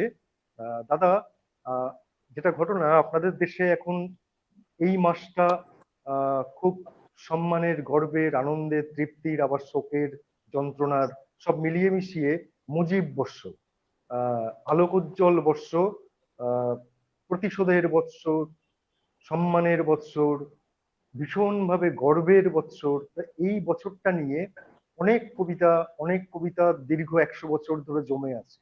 আপনার মনে পড়ছে বা আপনার স্মরণে আছে বা আপনার মনে হচ্ছে বলা যায় এরকম কোনো কবিতা আপনার দেশের প্রেক্ষিতে যদি একটু বলেন, আমাদের যদি একটু শোনান। 100 বছর আমি চলছে মুজিবুর রহমানের। আমি একটু আমি আসলে দুটো কবিতা পড়বো। একটি ছোট্ট কবিতা পড়বো যে কথা প্রসঙ্গে আসলো, এই যে কুশল যে প্রসঙ্গর অবতারণা করলো, সেখানে আমি একটি ছোট্ট কবিতা পড়ব। তারপরে আমি আসলে সতীনাথ দা যেখানে কবিতাটি শেষ করলেন সেইখানে গিয়ে আমি আমার একটি কবিতা আমি করতে চাই। কিন্তু প্রথম কবিতাটি খুবই ছোট। ৭১-এর শোকগাথা বলে নির্মলেন্দু গুণ একটি কবিতা লিখেছিলেন, এবং সেখানে তিনি একটি উর্দু শব্দ যোগ করে দিয়েছেন। তো আমি গুন্দাকে বললাম যে উর্দু শব্দ দিয়ে আমাদের মুক্তিযুদ্ধের কথা বলে কি যে ওদের কাছ থেকে তো বুকের রক্ত দিয়ে আমরা আমাদের এই ভাষার অধিকারটা অর্জন করলাম। তো এখন ওদের গ্লানি পরাজয়ের কথা যখন বলছি, তখন ওদের একটা শব্দ ঢুকিয়ে দিচ্ছি, ওদের মাতৃভাষা থেকে একটি শব্দ দিয়ে দিচ্ছি। তো এটি প্রেক্ষাপট হিসাবে বলবো যে স্বাধীন বাংলাদেশ মসৃণ পথ অতিক্রম করেনি সবসময়। খুব দুঃখজনক ভাবে 15ই আগস্ট 1975 সালে জাতির জনককে হত্যা করার মধ্য দিয়ে আমাদের পুরো ইতিহাসটা বদলে দেওয়ার চেষ্টা হয়েছিল। সেই কথাটা খুব গভীরে গিয়ে আমি বলছি না, শুধু একটি কথা বললেই পুরো বিষয়টা বোঝা যাবে যে আমরা যে আমাদের স্বাধীনতা হারাতে বসেছিলাম। বঙ্গবন্ধুর হত্যাকারীরা সকালবেলায় বেতার কেন্দ্রটি চালু করলেন এবং সেখানে ঘোষণা দিলেন, রেডিও বাংলাদেশ থেকে বলছি, 30 লক্ষ শহীদের প্রাণের বিনিময়ে এটি তো বাংলাদেশ বেতার হয়েছিল।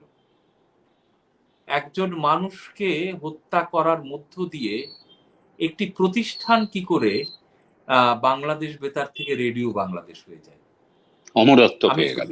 হ্যাঁ, আমি শুধু এইটুকু বললাম, তাহলে বোঝা যাবে যে ইতিহাসটাকে চাকাটাকে ঘুরিয়ে দেওয়ার চেষ্টা হচ্ছিল, স্বাধীনতাকে ছিনিয়ে নিয়ে আবার একটি পরাধীন রাষ্ট্রে পরিণত করার চেষ্টা হচ্ছিল।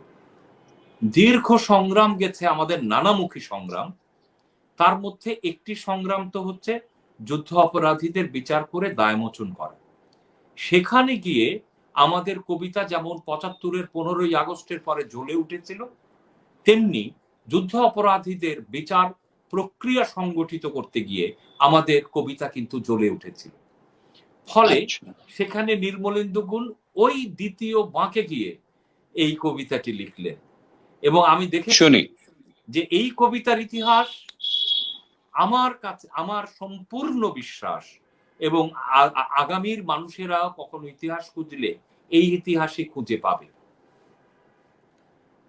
পাকিস্তানের বড়া মিয়া লে জেনারেল ইয়াহিয়া 71-এ क्या किया, লে জেনারেল ইয়াহিয়া আতর মাখা রুমাল দিয়া পিন্ডি হইতে ঢাকা গিয়া আলোচনার নামে ধোঁকা দিয়া বাঙালিকে ফাঁকি দিয়া। 71-এ ইয়াহিয়া গোপনে গোপনে কিয়া কিয়া, জাহাজ ভরা অস্ত্র নিয়া 25-এ রাতে পরে ঝাঁপিয়া। 71-এ ইয়াহিয়া ইসলাম রক্ষার দোহাই দিয়া শত শত মানুষ হত্যা কিয়া, যখন বাঙালিকে হত্যা কিয়া তখন বঙ্গবন্ধু কিয়া কিয়া, বাংলার স্বাধীনতা ঘোষণা দিয়া তখন ইয়া হিয়া কিয়া কিয়া, বঙ্গবন্ধুকে গ্রেফতার কিয়া তখন আওয়ামী লীগ কিয়া কিয়া, পার্শ্ববর্তী ভারতে গিয়া ইন্দিরা গান্ধীর সাপোর্ট নিয়া প্রবাসী সরকার গঠন কিয়া, মুক্তি বাহিনী গঠন কিয়া, মিত্র বাহিনীও গঠন কিয়া, তখন ইয়া হিয়া কিয়া কিয়া, সৌদি চীন মার্কিন সাপোর্ট নিয়া বাংলার বিরুদ্ধে জেহাদ কিয়া, বাংলার সম্পদ ধ্বংস কিয়া, শত শত নারী ধর্ষণ কিয়া, ধর্ষণ শেষে তাদের হত্যা কিয়া, ৭১ ইয়া হিয়া ক্ষমতার বদলে ডান্ডা দিয়া পাকিস্তানকে ভাঙ্গা দিয়া, হায় হায় ইয়া হিয়া এ তুম কিয়া কিয়া, এ তুম কিয়া কিয়া। এটি ছিল আমি যে কবিতাটির কথা বললাম যে আজকে এই 15ই আগস্টের যে সংগঠিত হয়েছে আগস্ট মাসে, কিন্তু এই আগস্ট এ কথাও বলে আমাদেরকে যে আগামী প্রজন্মকে সত্যি ইতিহাসটা জানতে হবে। এবং এখানে আর গুন্দার এই কবিতাটা আহারে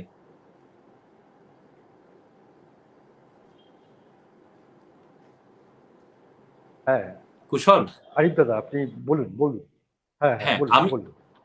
আমি বললাম যে এই কবিতাটা মানে একেবারেই আমি বলছি যে আমাদের যে ভারতের সঙ্গে আমাদের যে সম্পর্ক 1971 সালে, আমাদের যে আশ্রয়, আমাদের যে আমাদের যুদ্ধে সর্বস্ব দিয়ে যে সহায়তা, সেটিরও একটা স্পষ্ট কথা আছে। হ্যাঁ, মানে ছোট কবিতা, 25শে মার্চে যে গণহত্যা শুরু হয়েছিল সে কথা যেমন আছে, বঙ্গবন্ধু যে 26শে মার্চ প্রথম প্রহরে স্বাধীনতার ঘোষণা দিলেন সে কথা আছে, এবং একই সঙ্গে আওয়ামী লীগ ভারতে গিয়ে যে সেখানে সরকার গঠন করা এবং সেখানে মুক্তি বাহিনী এবং পরবর্তীতে মিত্র বাহিনী গঠন করা সবটাই আছে, এবং আন্তর্জাতিক মহল যে ভাগ হয়েছিল তারা কে আমাদের বিপক্ষ ছিল সে কথাও আছে। আমি বলেছিলাম যে দুটি কবিতা। হ্যাঁ দাদা, এই ফাঁকে একটু পড়ে নিচ্ছি, কয়েকটা মন্তব্য একটু পড়ে নিচ্ছি। একদম নিশ্চয়ই। স্বপন ঘোষ বলছেন খুব সুন্দর, মুনমুন দত্ত উনি বলছেন সুন্দর, সাদেকুল করিম অনেকদিন পর আরিফ ভাইয়ের কবিতা শুনলাম, খুব ভালো লাগলো। সাদেকুল করিম অসম্ভব গুণী শিল্পী এবং আমাদের বাংলা কবিতা কর্নার ফাউন্ডেশনের পশ্চিমবঙ্গ শাখার সহ সভাপতি, তাকে আমাদের ভালোবাসা।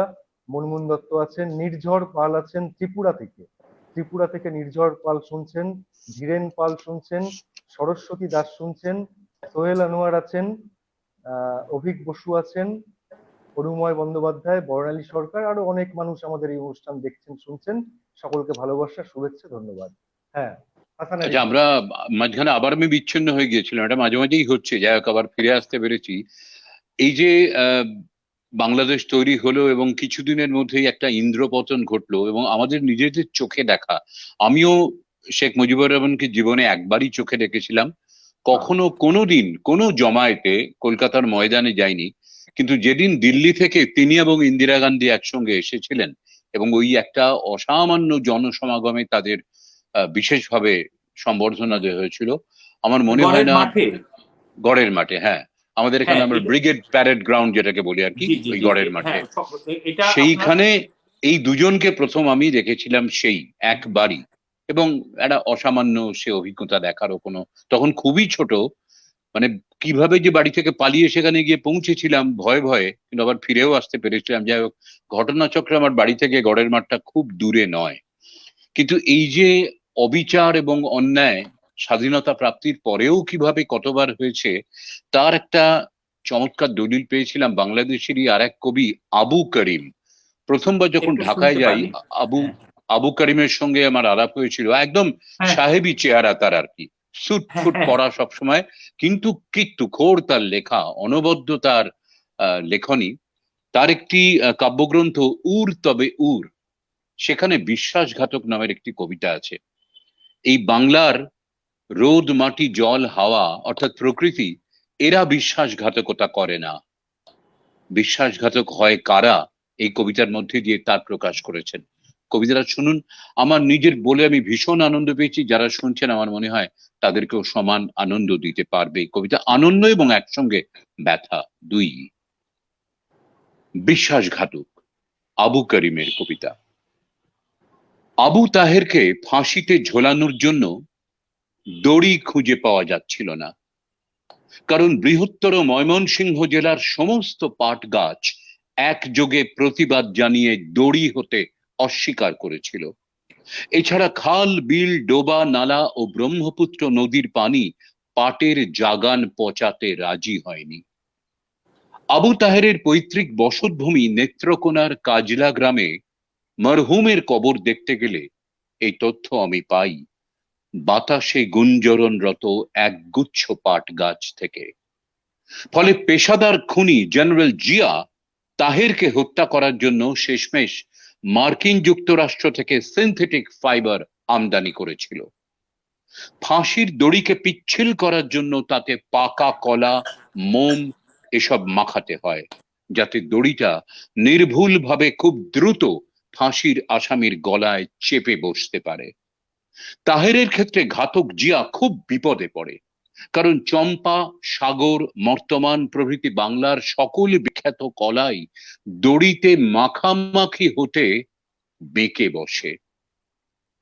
সামরিক গোয়েন্দা সংস্থার পক্ষ থেকে বিভিন্ন জাতের কলা সংগ্রহ করার পর দেখা গেল সব কলাই কাঁচা। কলারা দড়িতে কাত হবার আতঙ্কে পাকতে অস্বীকার করেছে। জিয়া তার ঘাতক বাহিনীকে তখন মোম সংগ্রহের জন্য হেলিকপ্টার, স্পিডবোট ও গানবোট সহযোগে সুন্দরবনে পাঠায়। তারা আকাশ পাতাল মাথায় করেও এক রত্তি মোম নিয়ে ফিরে আসতে পারেনি ঘরে, পরন্তু তাদের দুজন সদস্য ক্ষুধার্ত বাঘের পেটে যায়। মোম অথবা পাকা কলা কিছুই সংগ্রহ করতে না পেরে অনন্য পায় জিয়া জাপান থেকে বিশেষভাবে তৈরি কৃত্রিম জেলি আমদানি করে। নিজের ক্ষমতা নিরঙ্কুশ করতে আবু তাহেরকে হত্যা করা ছাড়া জিয়ার সামনে আর কোনো পথ ছিল না। মানুষ কেনায় দক্ষ জিয়া কোনো মূল্যেই আবু তাহেরকে কিনতে পারেনি। আবু তাহেরকে ফাঁসিতে ঝোলানোর আয়োজনে ঘাতক জিয়ার সঙ্গে অসহযোগিতা করেছিল বাংলার নিসর্গমালা, পাটক্ষেত, কলা গাছ, সুন্দরবনের সমস্ত মৌমাছি, ব্যাঘ্রকুল, হরিণেরা ও নদ নদী। বাংলার ভোরের আকাশ সঘন অন্ধকারে লেপ্টে থেকে এই ফাঁসির মঞ্চায়নে বাধা দিতে সচেষ্ট ছিল প্রাণপণ। কিন্তু এই মাটির ওপর সঞ্চরণশীল মানুষ নামধেয় কিছু বিশ্বাসঘাতক সেদিন আবু তাহেরকে ফাঁসিতে ঝোলানোর কাজে খুনি জিয়াকে সহযোগিতা করেছিল। বিশ্বাসঘাতকতা করে না প্রকৃতি। বাংলার নিসর্গমালা চিরকাল উদার, উদাত্ত, উদ্বেল। বিশ্বাসঘাতকতা করে শুধু বাংলার মানুষ। এই দেশ বারবার জন্ম দেয় বিশ্বাসঘাতকের। বাহ, অসাধারণ অসাধারণ অসাধারণ। অসাধারণ। মানে বাংলার দেখুন, প্রকৃতি যে কিভাবে একটা ফাঁসিকে আটকে দিতে চায় আটকে তার যা দিচ্ছে। বর্ণনা, এটা মানে সত্যি অনবদ্য সুন্দর। অপূর্ব অপূর্ব।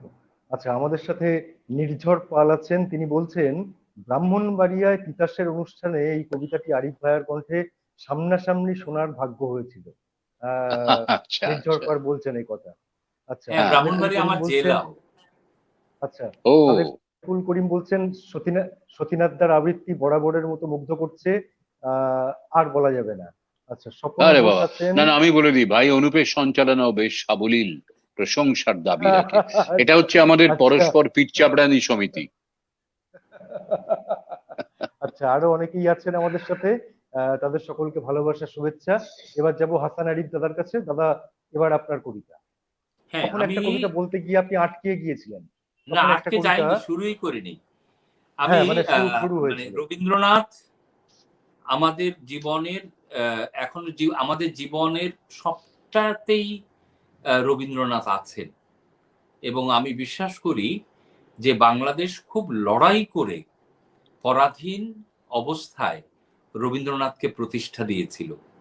ফলে বাংলাদেশের রবীন্দ্রনাথ তার স্বাধীনতার সংজ্ঞায় যেমন মিশে আছেন, যে শামসুর রহমান বলেন, স্বাধীনতা তুমি, রবি ঠাকুরের অজর কবিতা, অবিনাশী গান, হ্যাঁ, তেমনি তেমনি আমি বলছি যে তিনি আমাদের জীবনে একেবারে সর্বব্যাপী আছেন। তো একটি নতুন কবিতা, কবির কবিতা, তামান্না সারোয়ার, তার লেখা রবীন্দ্রনাথের গল্পগুচ্ছ। তুমি ডাক দিয়েছ কোন সকালে, কেউ তা জানে না, তুমি ডাক দিয়েছ কোন সকালে, কবে, কখন, কি করে যে হয়ে উঠলাম রবীন্দ্র অনুরাগী, কেউ তা জানে না, আমি নিজেও না। ছোটবেলা থেকেই বই পড়তে খুব ভালোবাসি। রবীন্দ্র, নজরুল, সুকুমার তখন ভীষণ প্রিয়। স্বল্প আয়ের বাবা তেমন একটা বই কিনে দিতে পারতেন না, তা বলে কখনো দুঃখ হয়নি। অনেক অনেক বই পড়তে পারতাম, পাঠাগারের সদস্য ছিলাম তো, তাই মাঝে মাঝে মনে হতো বড় হয়ে পাঠাগারে চাকুরি নেব, সারাদিন বই আর বই। সবে তখন নবম শ্রেণী, এক বই পড়ুয়া বন্ধুর সঙ্গে প্রায়ই আলাপ আড্ডা হতো। নতুন বই, নতুন বিষয়, নতুন সব বিস্ময়। আর মনে মনে ভাবতাম, ওর কত বই, কে জানে। একদিন স্কুল শেষে ওর বাড়িতে গেলাম। বইয়ের বিশাল সংগ্রহ দেখে মুগ্ধ আমি। সারি সারি বই, কি সুন্দর, ঝকঝকে মলার। অনেক বইয়ের মাঝে একটি বই আমার হাতে দিল, গল্পগুচ্ছ। জানিস, এই বইটি বাবা আমার জন্মদিনে উপহার দিয়েছেন। এরকম বই আর হয় না। রবীন্দ্রনাথকে চিনতে হলে গল্পগুচ্ছ পড়া চাই, তার লেখাকে জানতে হলে গল্পগুচ্ছ জানা চাই। যার গল্পগুচ্ছ পড়া নেই, সে কোনো বই পড়তে শিখেনি। মুহূর্তে বই পিপাসু মন আমার গল্পগুচ্ছে ছেয়ে গেল। মনে হলো, আমারও থাকুক না কেন একটি গল্পগুচ্ছ। আজই বাবাকে বলবো, আসছে জন্মদিনে আমার গল্পগুচ্ছ চাই। বাড়ি ফিরে বাবাকে বলতেই আশ্বস্ত হলাম, আসছে জন্মদিনে আমারও থাকবে গল্পগুচ্ছ। এরপর আঙুলের দাগে ভর দিয়ে এলো সেই দিন, প্রত্যাশিত সেই দিন, আমার জন্মদিন, গল্পগুচ্ছ পাবার দিন, আমার জন্মদিন। কখন বাবা আসবে, কখন আসবে? সারাদিন অপেক্ষা করে আছি, গল্পগুচ্ছ হাতে, আমার স্বল্প আয়ের বাবা কখন আসবে? বিকেল গড়িয়ে সন্ধে, বাবা সেই যে সকালে গেছেন, ফেরেননি এখনো। দুপুরে খেতেও আসেননি। মা বকতে লাগলেন, এত টানাটানির সংসারে এরকম উপহার চাইতে গেলি কেন? রাত অনেক হলো, কিন্তু বাবা ফিরলেন না। ঘড়ির কাঁটা 12টার ঘর ছাড়িয়ে যায়, তবু বাবা ফিরলেন না। এক অজানা আশঙ্কায় বুকটা কাঁপছে কেবলই। মনে হলো, গল্পগুচ্ছ চাই না বাবা, তুমি ফিরে এসো। গল্পগুচ্ছ চাই না বাবা, তুমি ফিরে এসো। ঘড়ির কাঁটা রাত 12টার ঘর ছাড়িয়েছে অনেকক্ষণ। হঠাৎ কড়া নাড়ার শব্দ, অস্থির সবাই ছুটে গেলাম। বাবা ফিরেছেন, বাবা ফিরেছেন, আমার স্বল্প আয়ের বাবা, ভালোবাসায় আপ্লুত বাবা, বিষণ্ণ মলিন মুখে, কপালে চুমু খেয়ে একটা মোটা খাতা দিলেন আমার হাতে। বুঝতে পারলাম না কিসের খাতা এটি। কিছু বুঝে ওঠার আগেই বাবার টুকরে কাঁদতে লাগলেন। টাকার জন্য তোমার গল্পগুচ্ছ কিনতে পারিনি, একজনের কাছ থেকে বই ধার নিয়ে এই কদিনে সবগুলো গল্প এই খাতায় তোমার জন্য লিখেছি। আরে বাবা, সেদিন বাবার সঙ্গে আমরা সবাই খুব কেঁদেছিলাম। বলেছিলাম, এটাই আমার জীবনে শ্রেষ্ঠ উপহার বাবা, এটাই আমার জীবনে শ্রেষ্ঠ উপহার। বাহ, অসাধারণ অসাধারণ অসাধারণ। রবীন্দ্রনাথের আসলে গল্পগুচ্ছ খুব আসলে খুব সুন্দর, খুব এরকম একটা লেখা টাচি। শুনবার পর আর কোনো কথা বলার অবকাশ থাকে না, আর কিছু কথা বলতে ইচ্ছে হয় না, আমি সরাসরি মাঝখানে দেখলাম অন্য এক জায়গায় পরিবেশে যেতে ইচ্ছে হয়। বর্ণালী সরকার আপনার একটা লিখেছে খুব যে সত্যেন্দ্রনাথের কাছে গল্প শুনতে চাইতে। আজকে খুব বড় হ্যাঁ গল্প সেই অর্থে বলার স্কোপ নেই, আমি একটা ছোট্ট গল্প পেলাম, কিন্তু সেটা আমাদের প্রত্যেকেরই কি বলবো। আহা, দাদা গেল কোথায়? হ্যাঁ দাদা বোধহয় একটু দূরে চলে গিয়েছেন, আমি ততক্ষণে একটু কমেন্টস গুলো পড়ে নিই। স্বপন হ্যাঁ, ঘোষ আছেন, নিশ্চয়ই। উনি বলছেন অসাধারণ। নির্ঝর পাল, উনি আচ্ছা সতীনাথ দা, নির্ঝর পাল হ্যাঁ, ত্রিপুরা থেকে বলছেন শুভ দাশগুপ্তের ছুটি কবিতাটা যদি একটু শোনাতেন। আচ্ছা, মুনমুন দত্ত আছেন, ফালাক ফারজানা আছেন, উনি বাংলাদেশ থেকে আছেন, বাংলাদেশে আমাদের বাংলা কবিতা কর্নারের বাংলাদেশ শাখার প্রচার সম্পাদক উনি উনি আছেন। স্বপন ঘোষ আছেন, সাদেকুল করিম আছেন, স্বপন ঘোষ, মুনমুন দত্ত, আরো অনেক মানুষ আছেন, তাদের সকলকে ভালোবাসা। সবার কমেন্টস পড়েও উঠতে পারছি না, কিছু যান্ত্রিক ত্রুটিও থাকে, সব কমেন্টস গুলো চোখের সামনে আসেও না, একটু পরে হ্যাঁ, আসে। হ্যাঁ, হ্যাঁ। যাই হোক আমি আচ্ছা, যাই হোক মানে আমি সব কমেন্টস প্রসঙ্গত বলি যে এই মুনমুন দত্ত, তিনি আমি তাকে চিনতাম কিন্তু ৯০ দশকে, মানে ৩০ বছর আগে। আমার এক খুব ভালো বন্ধু ছিল সাকোয়াত খান, সতীনাথ দা নিশ্চয়ই চিনতেন তাকে। হ্যাঁ, হ্যাঁ, হ্যাঁ, সাকোয়াত অকালে মরে গেল, মানে অকালে হ্যাঁ, তার প্রয়াণ, সেটা আমাদেরকে খুবই কষ্ট দিয়েছিল, খুবই দুঃখ খুব, দিয়েছিল। হ্যাঁ, হ্যাঁ। আজও সাকোয়াতকে আমি মনে রাখি অনেক কারণে। তুমি তো কুশল, তুমি তো বারাসাতে, ও ছিল হ্যাঁ হ্যাঁ বোধহয় হ্যাঁ দত্তপুকুর। দত্তপুকুরে, হ্যাঁ। দত্তপুকুরে। হ্যাঁ, এবং ওখান থেকে কলকাতায় আসতো একটা সংগ্রাম করে, কিন্তু অসাধারণ। তখন এই মুনমুন দত্ত, ও বেশিরভাগ সময় সাকোয়াতের সাথে অংশ নিত। তারপর এই মুনমুন দত্তকে আর মানে ১০ বছর পরে আর খুঁজে পাইনি। ২০-২৫ বছর পর তাকে খুঁজে পেলাম। তাও আমাদের প্রণম্য আবৃত্তি শিল্পী ভাস্বর বন্দ্যোপাধ্যায়, তার হাত ধরে। কারণ তিনি এখন আচ্ছা। প্রবাসী, মাঝে মাঝে আসেন ভারতে। ও। আর উনি বোধহয় থাকেন বাইরে। সেখানেই বোধহয় হুম। কর্মসূত্রে সেটেল করেছেন। তো সেইজন্য আমি হঠাৎ ভাবলাম যে খুঁজে পাওয়া একটা বন্ধু, তাকে আবার এখনো আচ্ছা, শুনছি মাঝে মাঝে। সেটা একটু আমাদের সবাইকে বলি। ভালোবাসা, আমাদের ভালোবাসা মুনমুন দত্ত দিদিকে আমাদের ভালোবাসা। আপনি কবিতায় থাকুন, এতদিনের পুরনো মানুষ, আপনি কবিতার মধ্যেই থাকুন, জীবনের আরো আরো সুন্দর শ্বাস আপনি কবিতায় আরো আরো বহুদিন ধরে নিন। সতীনাথ দার কাছে যাব।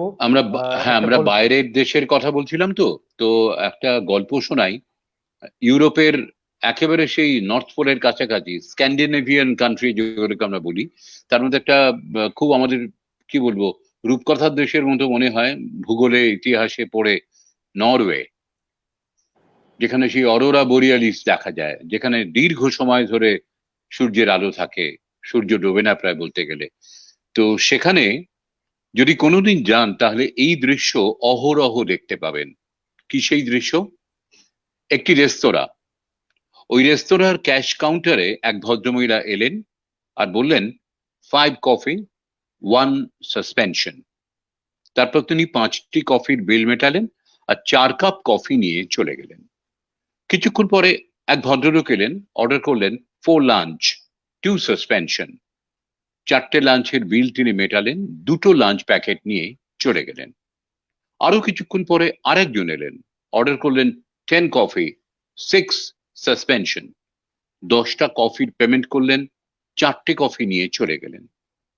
বেশ কিছুক্ষণ পর এক বৃদ্ধ ব্যক্তি জর্জর অবস্থায় কাউন্টারে গিয়ে জিজ্ঞেস করলেন, এনি সাসপেন্ডেড কফি? কাউন্টার থেকে মেয়েটি বললেন, ইয়েস স্যার। 1 কাপ গরম কফি ওনাকে দিলেন। আরো কিছুক্ষণ পরে দাড়িওয়ালা এক ভদ্রলোক ভেতরে এলেন, কাউন্টারে এসে জিজ্ঞেস করলেন, এনি সাসপেন্ডেড লাঞ্চ? কাউন্টারে উপস্থিত এক ব্যক্তি বেরিয়ে এসে গরম খাবারের একটা পার্সেল আর একটা জলের বোতল সেই দাড়িওয়ালা ভদ্রলোকটিকে দিয়ে দিলেন। এই ব্যাপারটা চলছে সারা দিন ধরে। একটা গ্রুপ যারা পেমেন্ট করছেন, আর অন্য গ্রুপের লোকেরা বিনা পেমেন্টে খাওয়া দাওয়া নিয়ে যাওয়ার কাজ এটা দিনভর চলছে। এর কারণ, নিজের পরিচয় প্রকাশ না করে, নিজের চেহারা অন্যকে না দেখিয়ে, শুধুমাত্র অপরিচিত কিন্তু যার প্রয়োজন আছে তাকে আমি যেন একটু সাহায্য করতে পারি, তার প্রয়োজনে তার পাশে গিয়ে দাঁড়াতে পারি। এক কথায়, নিজের প্রয়োজন পরিচয় গোপনে রেখেই গরিব দুস্থ মানুষদের সাহায্য যাতে করা হয়, যাতে তারা অভুক্ত না থাকে। এইটা হচ্ছে নরওয়ের নাগরিকের পরম্পরা। আর এই জিনিসটা, এই কালচারটা আজকাল ইউরোপের অন্যান্য দেশেও ছড়িয়ে যাচ্ছে। নরওয়েতে যিনি দান দাতা তিনি জানেন না সেই দানের গ্রহীতাকে, আর যিনি দান গ্রহীতা তিনিও জানেন না কার দান তিনি হাতে করে নিলেন। Norway, the richest and the happiest country in the world. বেশ একটা শিক্ষামূলক ব্যাপার এটা। এই গল্পটা আমি কদিন আগে পেয়েছি, সেটা অসাধারণ অসাধারণ অসাধারণ। আমাদের সাথে আছেন সুব্রত বন্দ্যোপাধ্যায়, আমাদের প্রিয় মানুষ। আমাদের সাথে আছেন দেবাশিস নন্দী, সতীনাথদার কাছ থেকে নাটকও শুনতে আগ্রহী। হাসানদার উপস্থাপনা বেশ ভালো, সবাইকে আন্তরিক অভিনন্দন। আচ্ছা, আমার মিসেস বলছে আমার আওয়াজটা কম আসছে। আচ্ছা, ব্যাপারটা আমার গলার আওয়াজের সমস্যা না, সমস্যাটা হচ্ছে আমি পাশে যে দুজনকে নিয়ে বসে আছি, একজনের নাম সতীনাথ মুখোপাধ্যায়, একজনের নাম হাসান আলী। এদের দুজনের পাশে আমার গলার আওয়াজ উঠবে না, সম্ভব না। কি করে সম্ভব? না, মানে এটা কিন্তু এই তোমার গলাগুলো মিসেস আমরা সমালোচনা, এটা তোমার মিসেস সমালোচনা করবার জন্য বলেছেন। আমরা কিন্তু তোমার কণ্ঠ পরিষ্কার সুন্দর শুনতে পাচ্ছি। একদম না না, সত্যি আপনাদের পাশে আমাদের গলা কি করে দাঁড়াবে? আচ্ছা, মুনমুন দত্ত আছেন, ফালাক পারজানা, আরো অনেকেই আছেন। আমরা এবার একটু শেষের দিকে চলে আসছি। হ্যাঁ, না, এবার আরেকটাও কারণ আমার মনে হয়, আমরা দূর থেকে শুনছি তো ওই জন্য স্পষ্ট শুনছি। উনি খুব কাছ থেকে শুনছেন বলে আউট অফ ফোকাস হয়ে গেছে।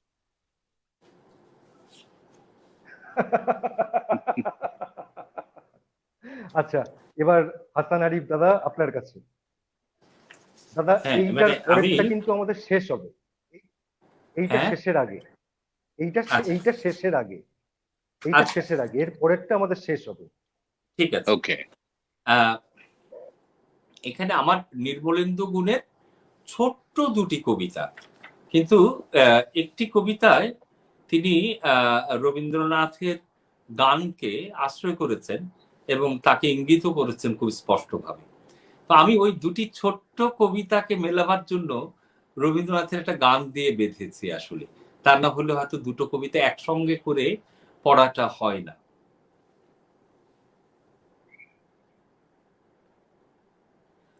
আমি কান পেতে রই, প্রাণ পেতে রই, চোখ পেতে রই স্ক্রিনে, কখন তুমি গানের মতো, সর্বনাশা বাণের মতো, রুদ্রকামের উত্থানের মতো প্রবেশ করো আমার মুঠো ফোনে।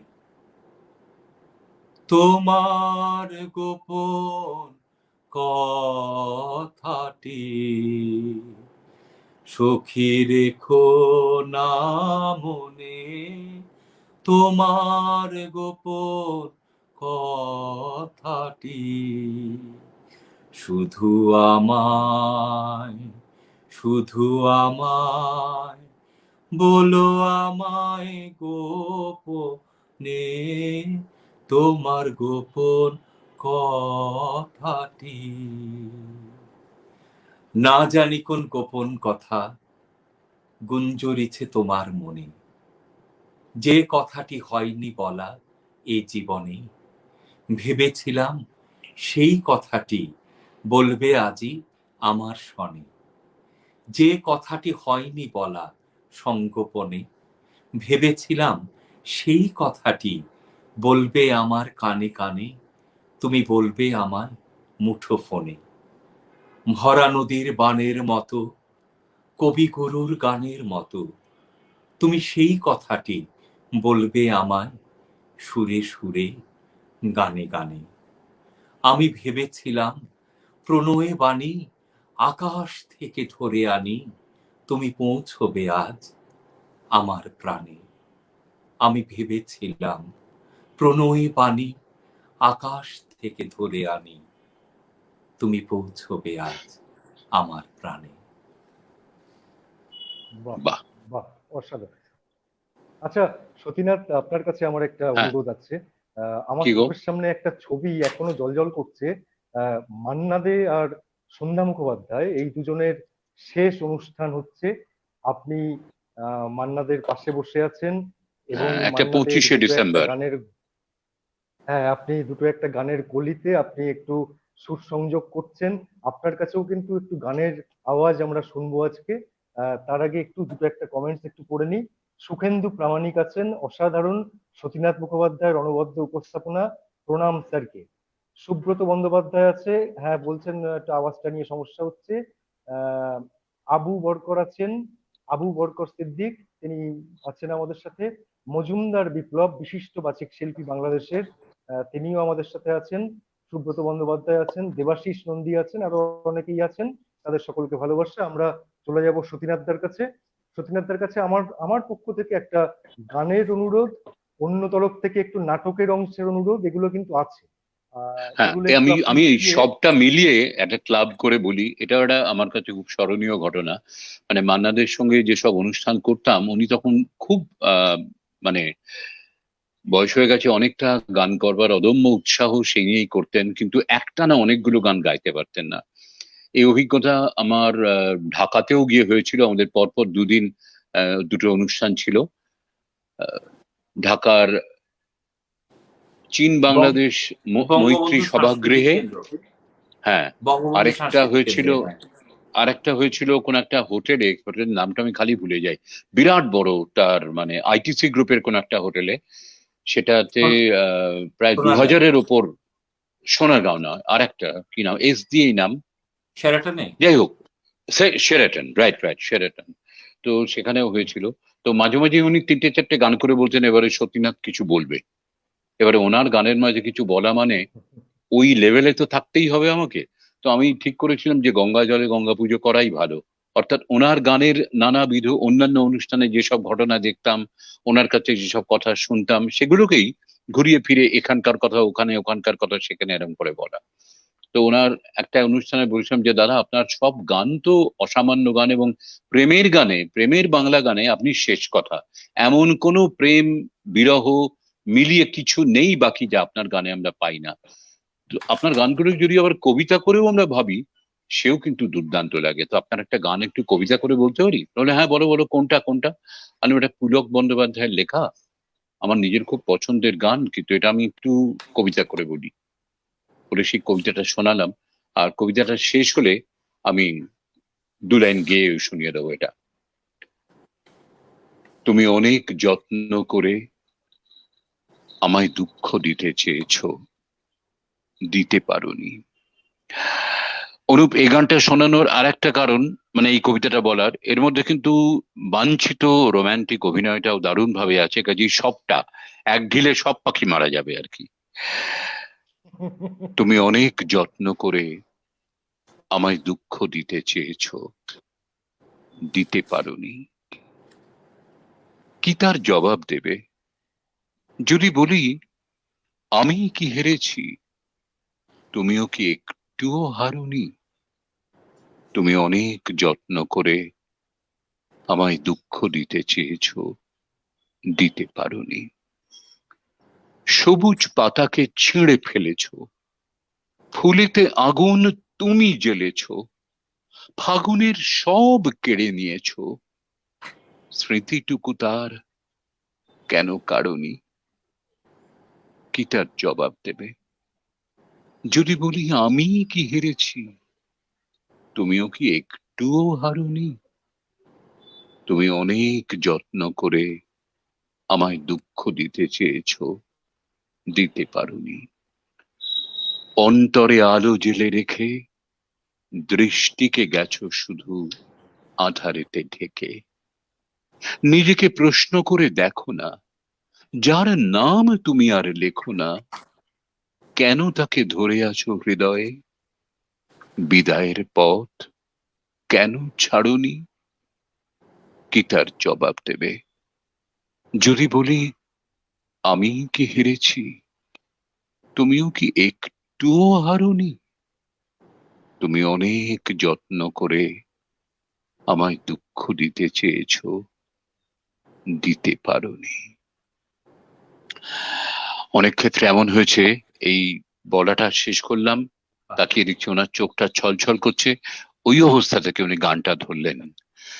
তুমি অনেক যত্ন করে আমায় দুঃখ দিতে চেয়েছো, দিতে পারোনি, দিতে পারোনি, কি তার জবাব দেবে? যদি বলি আমি কি হেরেছি, তুমিও কি একটু হারোনি? তুমিও কি একটু হারোনি? তুমি অনেক যত্ন করে আমায় দুঃখ দিতে চেয়েছো, দিতে পারোনি, দিতে পারোনি। এইটুকুই। বাহ বাহ বাহ। বাহ। আচ্ছা, আমাদের আমাদের সাথে আছেন সোমনাথ চৌধুরী, তিনি বলছেন অসাধারণ। বর্ণালী সরকার বলছেন বাহ দারুণ লাগলো। প্রীতিরেখা রয় আছেন জামশেদপুর থেকে, তিনি বলছেন খুব ভালো লেগেছে। নির্ঝর পাল বলছেন আহা, যা পেয়েছি যা দেখেছি তুলনা তার নাই। স্বপন ঘোষ বলছেন আহা। পল্লব পাল আছেন। দিদিতি চক্রবর্তী অসাধারণ কবিতা লিখছেন এবং খুব ভালো কবিতা বলছেন। সতীনাথ দা, আচ্ছা আপনিও আচ্ছা একটু নজর রাখবেন, উনি খুব ভালো কবিতা লেখেন এবং বলেন। আচ্ছা আচ্ছা আমার তো আচ্ছা, খুব বাহ। পছন্দ হয়েছে। খুব সুন্দর বলেন উনি। আচ্ছা, তোমার সঙ্গমিত্রা কাছে থাকলে একটু ভট্টাচার্য পাঠিয়ে আছেন। দিও, তোমার কাছে হ্যাঁ, ওনার দেবো। লেখা কবিতা আহ থাকলে পাঠিয়ে দিও। দেবো দেবো। আচ্ছা, সঙ্গমিত্রা ভট্টাচার্য আছেন আমেরিকা থেকে। আমাদের সাথে কথা হচ্ছে বাংলা কবিতা কর্নার, যাতে ওখানেও আমরা প্রতিষ্ঠানটাকে ছড়িয়ে নিয়ে যেতে পারি। দেবাশিস নন্দী অসাধারণ একটা কথা বলেছেন। সতীনাথ দার লুকটা কেমন পাল্টে গিয়েছে। কতদিন বাদে আপনাকে দেখতে পেলাম, খুব ভালো লাগছে, এভাবেই বারবার দেখতে চাই, এই প্লিজ। দাড়িটা রাখার জন্য একটু লুকটা পাল্টেছে। দীপশিকা চক্রবর্তী, ও খুব ভালো কবিতা লেখে, খুব ভালো কবিতা লেখে। দীপশিকা আমাদের আচ্ছা, বান্ধবী, খুব সুন্দর কবিতা লেখে। ওকেও আমাদের ভালোবাসা। সুখেন্দু প্রামাণিক আমাদের সংগঠনের সদস্য, সাম্মানিক সদস্য, বসিরহাট থেকে আছেন। উনিও গুণী মানুষ, ভালো কবিতা বলেন।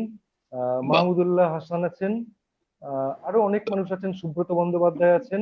আরো সকলকে আমাদের ভালোবাসা। এবার হাসান আরিফ দাদা, আপনার কাছে শেষ নিবেদন, আজকের শেষ নিবেদন। হুম। আজকে শেষ দিব আমি দুটি কবিতা, ছোট কবিতা। প্রথম কবিতাটি হচ্ছে মানে কাকতালীয় ভাবে আমি একেবারেই পড়বো বলে হাতে নিয়েছি, সেটি হচ্ছে দিথিতি চক্রবর্তী। এবং আরে বাবা। সেই কবিতাটি আমি কেন হাতে নিয়েছি সেটির একটি একটি কাহিনী আছে। আমার মায়ের খুব প্রিয় কবিতা ছিল এটি। মানে আমার মা একেবারেই শেষের দিকে, একেবারেই শেষের দিকে তখন একেবারে ঘরে ছিলেন, বেরোতে পারতেন না। তো আমার কাছে কবিতা শুনতে চাইতেন, তো বলল যে নতুন কবিতা শোনা। তখন আমি একটি দুটি নতুন কবিতা শোনালাম, তখন বলল আচ্ছা ওই কবিতাটা, পরদিন বললো ওই কবিতাটা আবার একটু শোনাতো। তো সেই কবিতা আমার কাছে একটা অন্য মাত্রায় আমার মনে থেকে গেল সবসময়, এবং থাকবেও হয়তো আমৃত্যু। সেই কবিতাটি পড়ব। আর আহ, সবার উদ্দেশ্যে আজকে যারা সতীনাথ দা, কুশল এবং নেপথ্যের মানুষ এবং যারা দেখলো, সবার উদ্দেশ্যে নির্মলেন্দু গুণের একটি কবিতা, ছোট্ট কবিতা উচ্চারণ করে আমি আমার আজকের উপস্থাপনা শেষ করব। আর দ্বিতীয় কবিতাটা প্রথমেই পড়ছি। ও আচ্ছা। একবার মাকে জিজ্ঞাসা করেছিল, মা, তোমার নাড়ি ছিঁড়ে বাড়ি, তারপর চলতি জীবন গাড়ি, গাড়ি ছেড়ে ফের মাটি, আমি এইটুকু পথ হাঁটি। মা বলেছিলেন, না, নাড়ি ছিঁড়ে বাড়ি, তারপর খানিকটা আবদারি, নাড়ি ছিঁড়ে বাড়ি, তারপর খানিকটা দরকারি, নাড়ি ছিঁড়ে বাড়ি এবং খিদের মতো বাধ্যতা পথ শেষে তোমার পথ মাটিতে মেশে। একবার প্রেয়সীকে জিজ্ঞাসা করেছিল, প্রিয়ে, তোমার চোখ ছুঁয়ে ওই মন, তোমার মন ছুঁয়ে যৌবন, ওই যে পথ আমায় টানে, সে কি পথের মানে? সে বলেছিল, না, চোখ ছুঁয়ে ওই মন, মনের খুচরো মন কেমন, চোখ ছুঁয়ে ওই মন, মনের 100 জ্বালাতন, চোখ ছুঁয়ে ওই মন, হৃদয়কে যা বৃত্তে টেনে আনে, সেইটে পথের মানে। একবার পথকে জিজ্ঞাসা করেছিল, পথ, তোমার পেতে রাখা বুকে যে চিহ্ন রাখি একে, সে কি আমার পথের শেষ, বাকিটা নিরুদ্দেশ? পথ বলেছিল, না, সমস্ত দিন ধরে তুমি ওই যে ভব ঘুরে, সমস্ত দিন ধরে যে চিহ্ন রাখো ধুরে, সমস্ত দিন ধরে যে অগাধ আনাগোনা, সেই পথটি তোমার টানা। এমন করেই পথ জেনেছি নানান পথের থেকে, তার কতক গেছে সোজা, কতক এঁকে বেঁকে, খানিকটা তার চেনা, খানিক অচিনপুর, খানিক আসে বোধে, খানিক বোধের দূর। বাহ, হাত বাড়িয়ে ছুঁই না বাহ, তোকে, বাহ। মন বাড়িয়ে ছুঁই, দুইকে আমি এক করি না, এককে করি দুই। হেমের মাঝে শুই না যবে, প্রেমের মাঝে শুই, তুই কেমন করে যাবি, পা বাড়ালে পায়ের ছায়া, আমাকে তুই পাবি। তবুও তুই বলিস যদি যাই, দেখবি তোর সম্মুখে পথ নাই। তখন আমি একটু ছোঁব, হাত বাড়িয়ে জড়াবো তোর বিদায় দুটি পায়ে, তুই উঠবি আমার নাই, আমার বৈতরণী নাই। নায়ের মাঝে বসবো বটে, নায়ের মাঝে শোব, হাত দিয়ে তো ছোব না মুখ, দুঃখ দিয়ে ছোঁব, তুই কেমন করে যাবি। বাহ, বাহ, অসাধারণ। আচ্ছা, আমরা একটু ছোট্ট করে মন্তব্যগুলো দেখে নিই। সুখেন্দু প্রামাণিক বলছেন, হাসান আরিফ সাহেবের উদাত্ত কণ্ঠ, কি সুন্দর, কবিতার উচ্চারণ সমৃদ্ধ হলাম খুব। নিরুপম রায় বলছেন, অসাধারণ বিরীতি চক্রবর্তীর কবিতা। দেবাশিস নন্দী, কবিতা কর্নারকে অনেক শুভেচ্ছা। সেই ব্যাপারে একটু বলে রাখি, কবিতা কর্নার যেহেতু বাংলা একাডেমিরও একটা রয়েছে, আমাদেরটা কিন্তু বাংলা কবিতা কর্নার, বাংলা কবিতা কর্নার, এবং এটা একটা ট্রাস্ট হয়েছে। ট্রাস্ট হওয়ার পর এর পুরো নাম হচ্ছে বাংলা কবিতা কর্নার ফাউন্ডেশন, এবং এখনো পর্যন্ত আমরা বিশ্বের প্রায় 22টি দেশে আমাদের সংগঠনকে ছড়ানোর চেষ্টা করছি। সৌভাগ্যজনক একটা ঘটনা যে আমাদের পশ্চিমবঙ্গ শাখার উপদেষ্টা মণ্ডলীর মধ্যে সতীনাথ দাও আছেন। প্রচুর গুণী মানুষদের আমরা পেয়েছি, তাদের কাছে আমরা ভীষণভাবে কৃতজ্ঞ। দেবাশিস নন্দী, নিরুপম দা রয়েছেন, বিরীতি চক্রবর্তী বলছেন আমি ধন্য হলাম। কৃষ্ণা নাগ চৌধুরী বলছেন প্রায় শেষ হয়ে এলো। হ্যাঁ, প্রায় শেষ হয়ে এলো ঠিকই। আহ রোকন রেহান অসাধারণ বলছেন। আরো অনেকেই আছেন, সোমনাথ চৌধুরী, আরো অনেকে আছেন, সকলকে ভালোবাসা। আহ কৃষ্ণনাগ চৌধুরী বলছেন কবি হাসানারি বা পূর্ব কবিতা শ্রদ্ধা জানালাম। বেশ, সতীনাথ দার কাছে এবার শেষ কবিতা। এরপরে আমাদের একটু মুখরোচক খাবারের একটু ছোট্ট আয়োজন আছে, সেটা খুব বাবা, সামান্য। হ্যাঁ, আপাতত সতীনাথ দার শেষ অনুষ্ঠান এই হ্যাঁ, মুহূর্তে। এটা আমি আমাদের আর এক খুব বাংলাদেশের কবি বন্ধু, ওর নাম হচ্ছে আরে ওর নামটাই আমি ভুলে গেলাম, আচ্ছা, নামটা বলতে বলতে মনে আসবে। এর সঙ্গেও অদ্ভুত ব্যাপার, দিল্লিতে গেছি সেখানেও দেখা, ঢাকায় গেছি সেখানেও দেখা, কলকাতায় তো একাধিকবার দেখা হয়েছে, এমনকি তারিক ওই সেই সুজাত, নিউ ইয়র্কে গেছি। হ্যাঁ, তারিক সুজাত। না না না, সেই আরে বলুন না, ও ও কামাল রোমান্টিক চৌধুরী, কবিতাও যেমনি লেখে। না, এস এস দিয়ে সৈয়দ, সৈয়দ ইকবাল, না ফারুক, ও ফারুক সৈয়দ আল ফারুক ফারুক, সৈয়দ আল সৈয়দ ফারুক। আল ফারুক, সৈয়দ আল ফারুক। ও রোমান্টিক কবিতাও যেমন লেখে, তেমনি ছোটদের জন্য ছড়াও দেখে চমৎকার, কিন্তু এই লেখাটা বেশ একটা নাড়া দেওয়ার মতো। আর এটা একটু মানে সহজভাবে লেখা, কিন্তু বাংলাদেশে যখন ঢাকায় প্রথমবার গিয়েছিলাম তখন মাইক্রো বাসে চড়ার অভিজ্ঞতা হয়েছিল। আমাদের এখানকার মিনি বাসে যেমন দাঁড়ানো যায়, মাইক্রো বাসে দাঁড়ানো যায় না, সমস্ত বসার আয়োজন। তো ইন্টারভিউ এই লেখাটা সৈয়দ আল ফারুকের লেখা।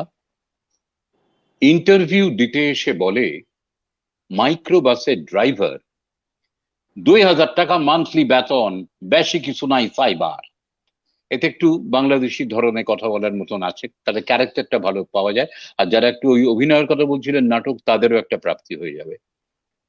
ইন্টারভিউ দিতে এসে বলে মাইক্রো বাসের ড্রাইভার, 2,000 টাকা মান্থলি বেতন, বেশি কিছু নাই সাইবার। আবু সুফিয়ান ভালো নাম তার, ডাকনাম হলো ইসমাইল। বলে, দরকারে চালাই গাড়ির গতি 120 মাইল, জোরে চালানোর ভয় নাই, আপনাকে দোয়া আজ তক কোনো দুর্ঘটনাও হয় নাই। গাড়ির মালিক সবকিছু শুনে বলে আবু সুফিয়ানকে, দাও, আমি খুব ভালোবাসি এই আল্লাহর দেওয়া প্রাণকে, জোরে চালানোটা আসলে কিছু না, গাড়ি যদি টপ গিয়ারে ঘন্টায় 200 মাইল চালানোটা এমন কঠিন কি আরে। চালাতে সবাই পারে গাড়ি, তবে থামাতে পারাটা জানা চাই, সময় মতন থামায় দেওয়ার কলা কৌশল মানা চাই। থামতে অনেকে পারে না, যারা পারে তারা জীবন যুদ্ধে জয়ী হয়, তারা হারে না। বাহ, শেষের লাইন দুটো অব্যর্থ। দারুণ। আমাদের সাথে আছে শিমুল পারভিন। শিমুল পারভিন হ্যাঁ, বাংলাদেশে বাংলা কবিতা কর্ণার ফাউন্ডেশনের সমন্বয়ক, কোঅর্ডিনেটর হিসেবে কাজ করছে। শিমুল আচ্ছা আচ্ছা, পারভিনের একটা বাহ। অসাধারণ লেখা আছে, থামতে পারাটা একটা আর্ট। থামতে পারাটা একটা আর্ট, এটা শিমুল পারভিনের একটা ভালো লেখা আছে। স্বপন ঘোষ আছেন, দুই বরেণ্য শিল্পীকে জানাই হৃদয়ের উষ্ণ অভিনন্দন। মিঠুন দত্ত আছেন, সতীনাথ বাবু অনুষ্ঠানের বড় পাওনা, প্রথম যার কণ্ঠ শুনে আবৃত্তি করার ইচ্ছে জেগেছিল, তিনি তিনি প্রণাম নেবেন। কৃষ্ণা নাগ চৌধুরী কবি আছেন, শিমুল পারভিন আছে, আরো অনেকে আছেন। আচ্ছা, এবার আমরা অনুষ্ঠানের একদম শেষ পর্বে বলেছিলাম একটু মুখরোচক আয়োজন। আমরা হাসান আরিফ দাদার কাছে যাব। সরাসরি প্রশ্ন দাদা, এক কথায় উত্তর। সরাসরি প্রশ্ন, তবে আপনাদের কোনো ঝঞ্ঝাটে পড়তে হবে না, কোনো বিতর্কিত প্রশ্ন নয়, আপনাদের পছন্দের মানুষ, ভালো লাগা, রুচি, ইচ্ছে অনিচ্ছা, এই জাতীয় কতগুলো প্রশ্নের উত্তর আমরা একটু জিজ্ঞাসা করব, তার উত্তর এক কথায় দিতে হবে, একদম সরাসরি একটি কথা। আচ্ছা, দাদার প্রথম প্রশ্ন, আহ ফুটবল না ক্রিকেট? ক্রিকেট। আচ্ছা দাদা, আপনার প্রিয় সিনেমা? জীবন থেকে নেয়া। আচ্ছা, আপনার প্রিয় আবৃত্তি শিল্পী? ইনি বেঁচে থাকতে পারেন, মারা গিয়েও থাকতে পারেন, যে কোনো দেশের হতে পারেন। কামরুল হাসান মঞ্জু। পছন্দের সেরা কবি? নির্মলেন্দু গুণ। আচ্ছা, ইলিশ ভাপা না চিংড়ি মালাইকারি? চিংড়ি মালাইকারি। আচ্ছা, পাজামা না লুঙ্গি? লুঙ্গি। সিঙ্গারা না চপ? সিঙ্গারা। প্রিয় বই? ছবির দেশে কবিতার দেশে। সমুদ্র না পাহাড়? সমুদ্র। কলকাতা না দিল্লি? কলকাতা। লুচি না পরোটা? লুচি। প্রিয় গায়ক? শ্রীকান্ত আচার্য। বেশ, এবার আমরা একটু সতীনাথ দার কাছে আসবো। না, কিছুটা মানে কাকতালীয়। আমি এই বইটাও নিয়ে হ্যাঁ, বসেছিলাম এখান থেকে কিছু শোনাবো বলে, বলা মাত্রই তুলে ধরেছি। আচ্ছা, সতীনাথ দা আপনার কাছে প্রশ্ন, আহ ঘটি না বাঙাল, ঘটি। মাছ না মাংস, মাছ। জামা না পাঞ্জাবি, পাঞ্জাবি।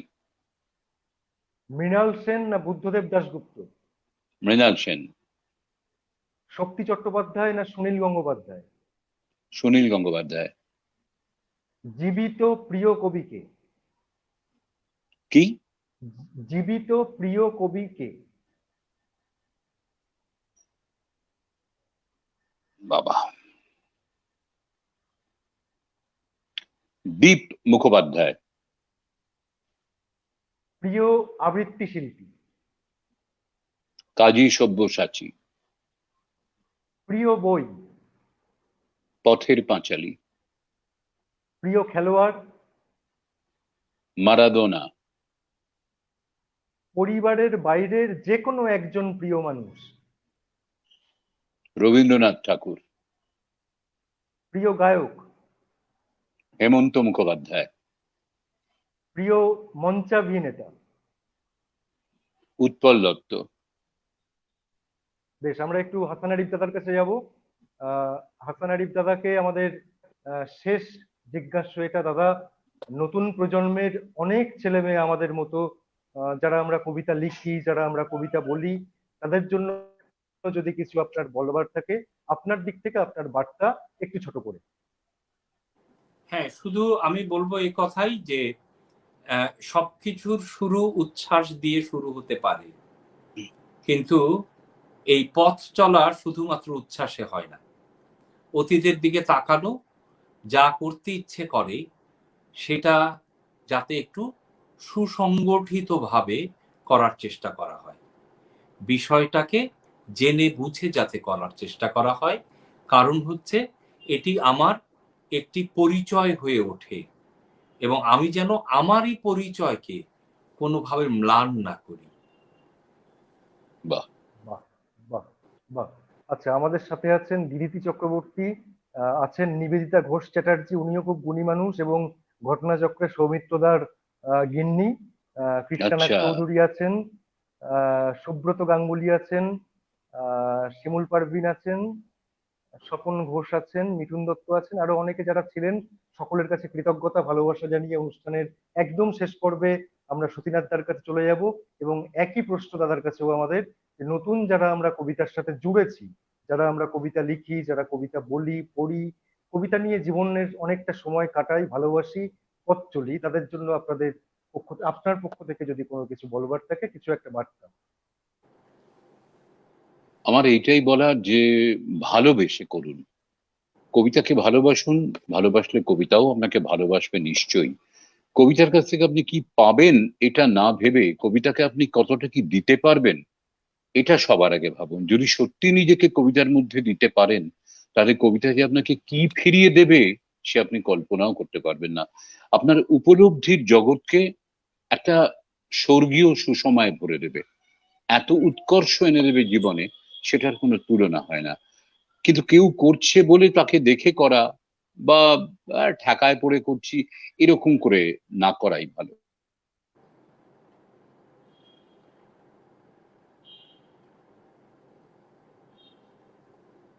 বেশ, আজকে আপনাদেরকে পেয়ে আমরা খুব ধন্য হয়েছি, যদি অন্তর আনন্দ থেকে একটা পেয়েছি। টান আসে কবিতার প্রতি, কবিতা কবিতা হঠাৎ করে লাইন কেটে গিয়েছিল, অনেক বড় হয়ে আমি হ্যাঁ, কবিতাকে পড়তে, জানতে, বুঝতে শিখেছি, এবং তারপর সেই যে প্রেমে পড়েছি আর উঠতে পারিনি।